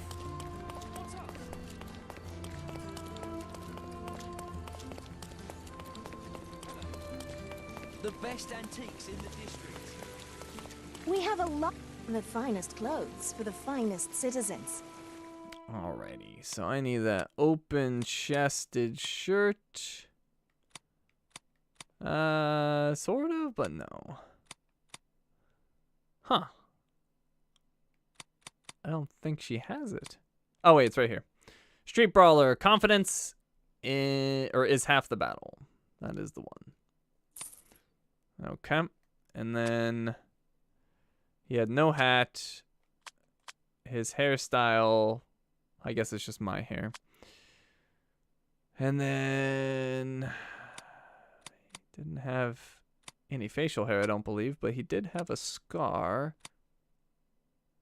Fake bruises, scarred face, even mother wouldn't recognize you. I think that's the one that I need. So let's go with that. A perfect choice. Okay. Wardrobe. Let's take the hat off. Oh, I guess I just do that. And he had no facial hair.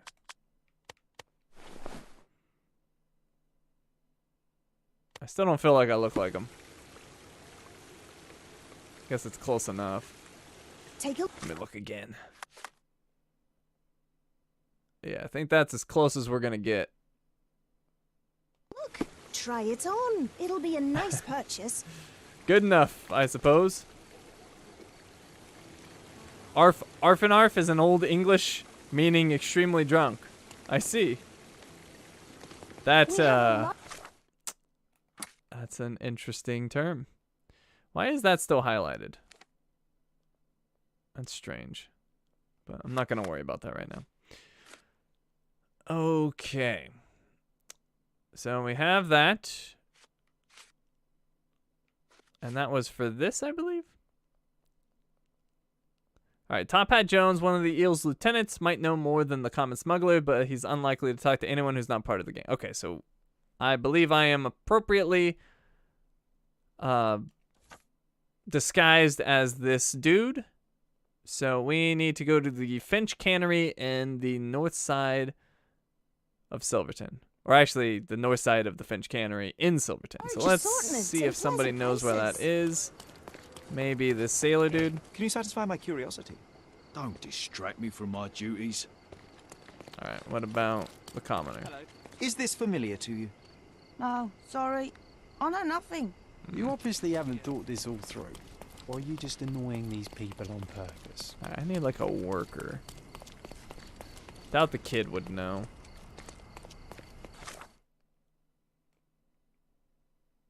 I don't think it's marked. Only the warehouses are. And we should probably be in the district.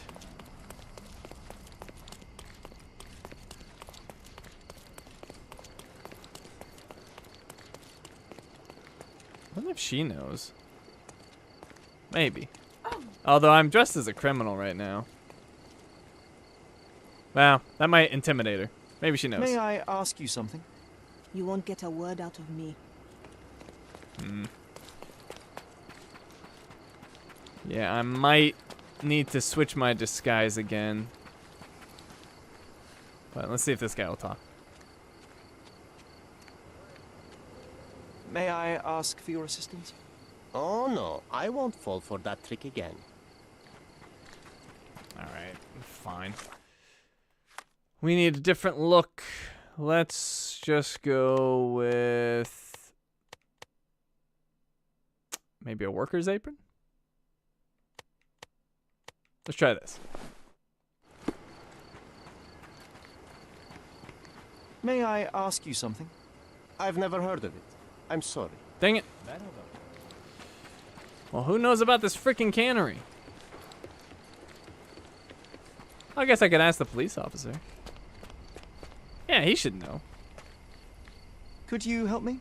Don't think I can help you, lads. Oh my god, why? I am bored. Call me when you find the answer. He kind of looks like a criminal. Can you satisfy my curiosity? I used to work in a factory too, but things changed. Come back when you change too, then we'll talk. What's up? Okay, well, apparently I needed the criminal thing after all. Alright, I've changed. It's busy. Excuse me, just one question. Hey, you're a lucky man. I know about this. The cannery is located on Tanned Road in Silverton. Cool. Finally got it. Alright, so Tanned Road.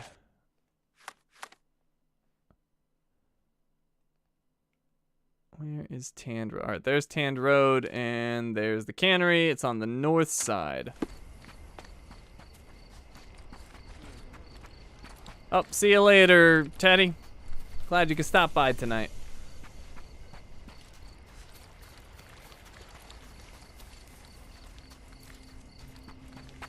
Oh, and Colin's out of here as well. Have a good one, Colin.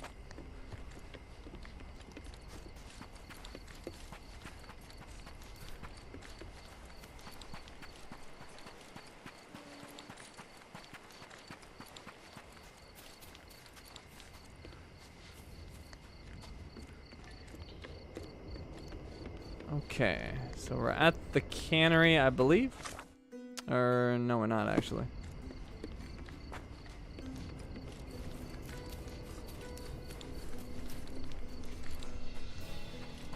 How do I get to the cannery? I guess I gotta go around this way. Surprised I haven't run into another case. It happens every time I go into a new area. It's like, new case. Nice to see you. Another distraction. Okay, so his name is Top Hat Jones. I assume he has a top hat. That guy has a hat. But I doubt he's Top Hat Jones or whatever. Right? It was Top Hat Jones, I think. Yeah, Top Hat Jones. That is a top hat. Hello, Top Hat Jones. Where's the boss? I can't seem to find the boss. Where's Panzer? I'm not your nanny, you daft muck snipe. I need to get more men to Warehouse 2 now, so quit bothering me, will you? Warehouse 2. Interesting. Top Hat Jones mentioned that he needs to get more men to Warehouse 2. Well, that could be it. But there's a file on a man, or on a man on the inside. The informant can be found near warehouse number 3. He's an ex-military man who lost his eye in battle. That should be easy to find. Alright, so near warehouse 3. That's over here.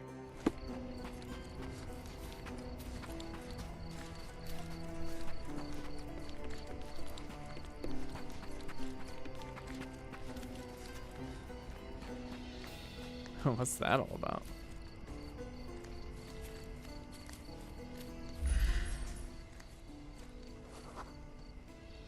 Deaf in the right ear, unfriendly. How would you just know that at a peek? Mycroft's informer should be somewhere around here. Try not to mess it up, or you'll blow his cover. Alright, who's lost an eye in battle? Hides a knife. Xenophobic.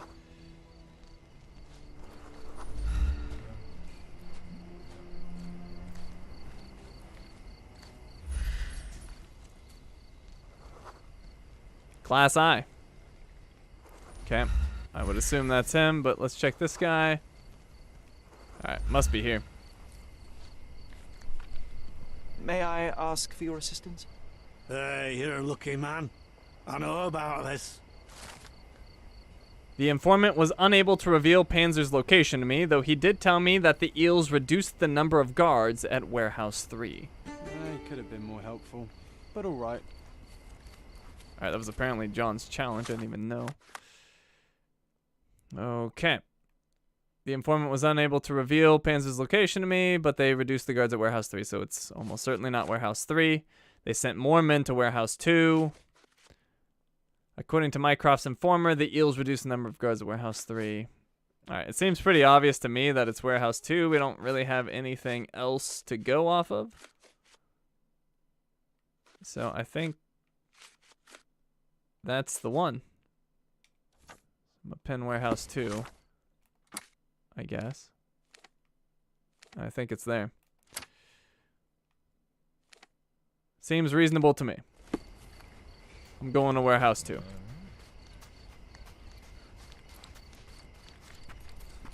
Actually, let me look at the case one more time just to make sure.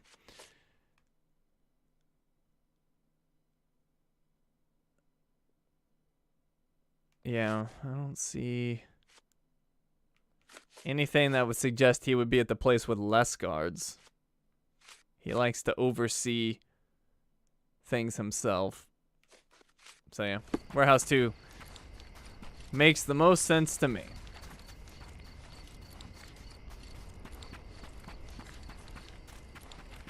Unless there's some evidence outside of it to suggest otherwise, that's where I'm going. And how do I get to it? There must be an entrance. Sorry, lady. Alright, I'm in Central Silverton, new fast travel point. I think, yeah, right here.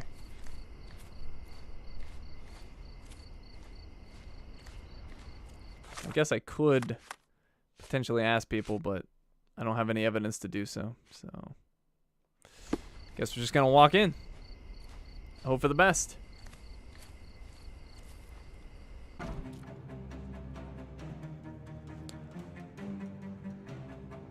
Hopefully we're right.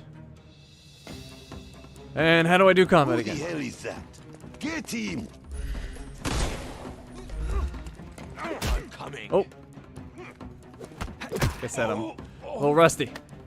Take a rest, my friend. Oh yeah, you want some of this? Want some of this? Take that!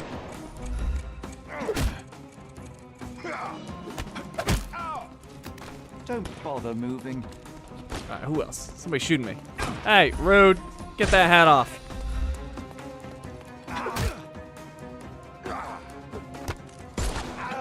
Right in the toe. No more. The snuff's ready. Snuff's ready.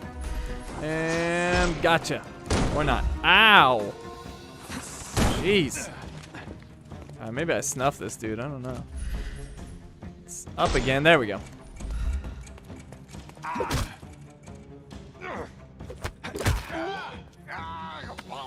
Don't bother moving. Give him the pepper snuff. I got that snuff ready, but I only want to use it when I need it.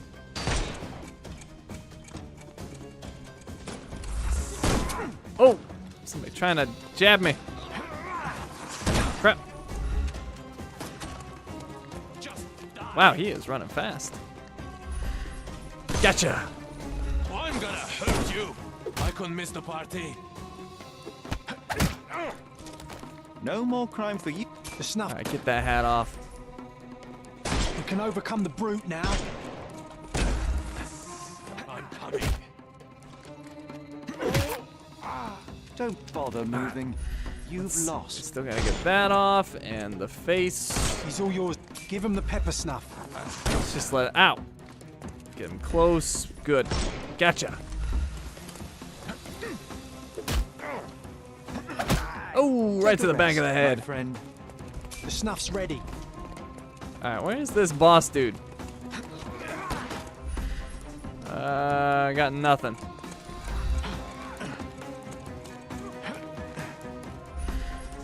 Hat off.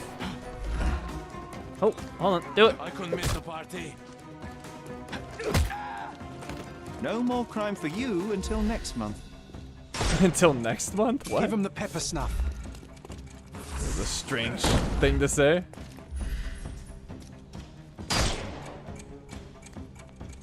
We can overcome the brute. Ow. Alright. Snuff! Yeah, I got both. Ow, that hurt though.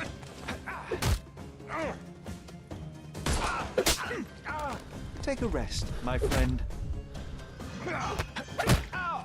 Alright, there we go. No more crime for you until next month. So, did we do it? Were we right? I'm coming for you. Is that him? That must be him. Oh yeah, he is super armored. That is definitely him. Ow! Wait, is somebody else getting me? No? Okay, I don't know what hit me there. That was weird. Just oh! die. Did I get him? And oh, he's still got the helmet on. What the heck? Time to knock this. Ow! Is that close enough? Yes, it is.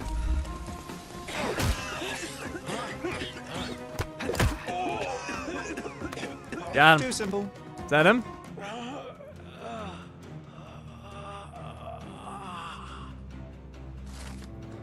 Mycroft's service mission. I captured Panzer. Now I should report back to Yasmin at the newspaper.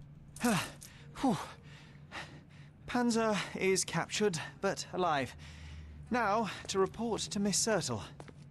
Easy.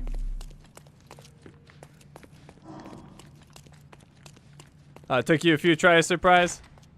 Yeah, the combat's a little goofy, but I've got the hang of it now. It's a little goofy. Alright, so back to the Chronicle.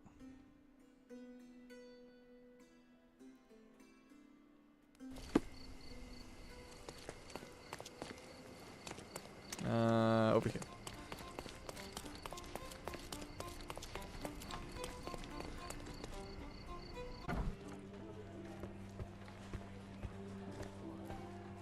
I deduced the location of Friedrich Panzer and was able to apprehend him.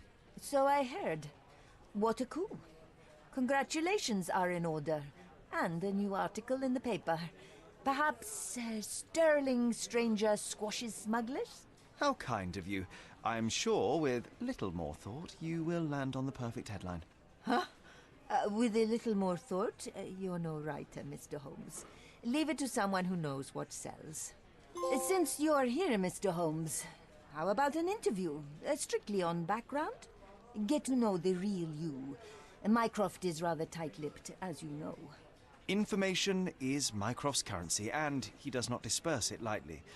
He will tell you a barefaced lie without hesitation if it advances his cause. As for your request, I'm afraid the real me pales in comparison to your vivid imagination. An interview would do us both a disservice. Perhaps it's best to let the mystery be. Now, on to other matters. We have another case for you. Are you interested? Another one? Sure, I'll take the case. I'd never hear the end of it from Mycroft if I declined, so please, Miss Sertle, fill me in. I cannot. Your brother insisted that the contents of this envelope were for your eyes only. I can merely wish you a clear mind and a fleet foot. Alright, eel hunting is complete. We got a new entry in John's journal, and we got the new case, the missing shopkeeper. So we got lots of side stuff going on. I wasn't expecting so much. So that is likely going to be the majority of the next stream, is just busting out all of these side cases that we've got. And John's journal. Pans are down, I repeat, pans are down. Despite his fearsome armor, Sherry still defeated the Iron Man. What a stark contrast in battle styles. So yeah, we've got the case for the stolen violin. We have the one for Mycroft's agent that showed up at our house. We've got that missing shopkeeper one that we just picked up. We have our main story, of course, the Muse from Abroad. And then we also have the ghost poster. And then the treasure stuff. So there's a lot of stuff going on. I realized that if you entered Warehouse 3, it must be less enemies. Probably, but then you wouldn't get Panzer and you would fail the case. I don't know what happens if you'd fail. But yeah. But anyways, we got a ton of progress tonight. What do we get? 5 trophies? 4 trophies? 5 trophies? It was good. It's good stuff. How much do we have total? Let's see if we can find out. Let's see. We got 42% of the trophies. So we're getting there. We are getting there. Alrighty, well that's going to be it for tonight. Pretty much perfect timing. 2 minutes past the mark. I will be back on Sherlock Holmes tomorrow. Tuesday will be Far Cry. Wednesday will be Sherlock Holmes again. Thursday is debatable. If Chorus ends up winning the vote, which as I said, it is currently doing so, then Thursday will be Chorus. If it doesn't win the vote, then Thursday will be Blueberry playing Death Stranding. So the whole schedule really depends on what game ends up winning.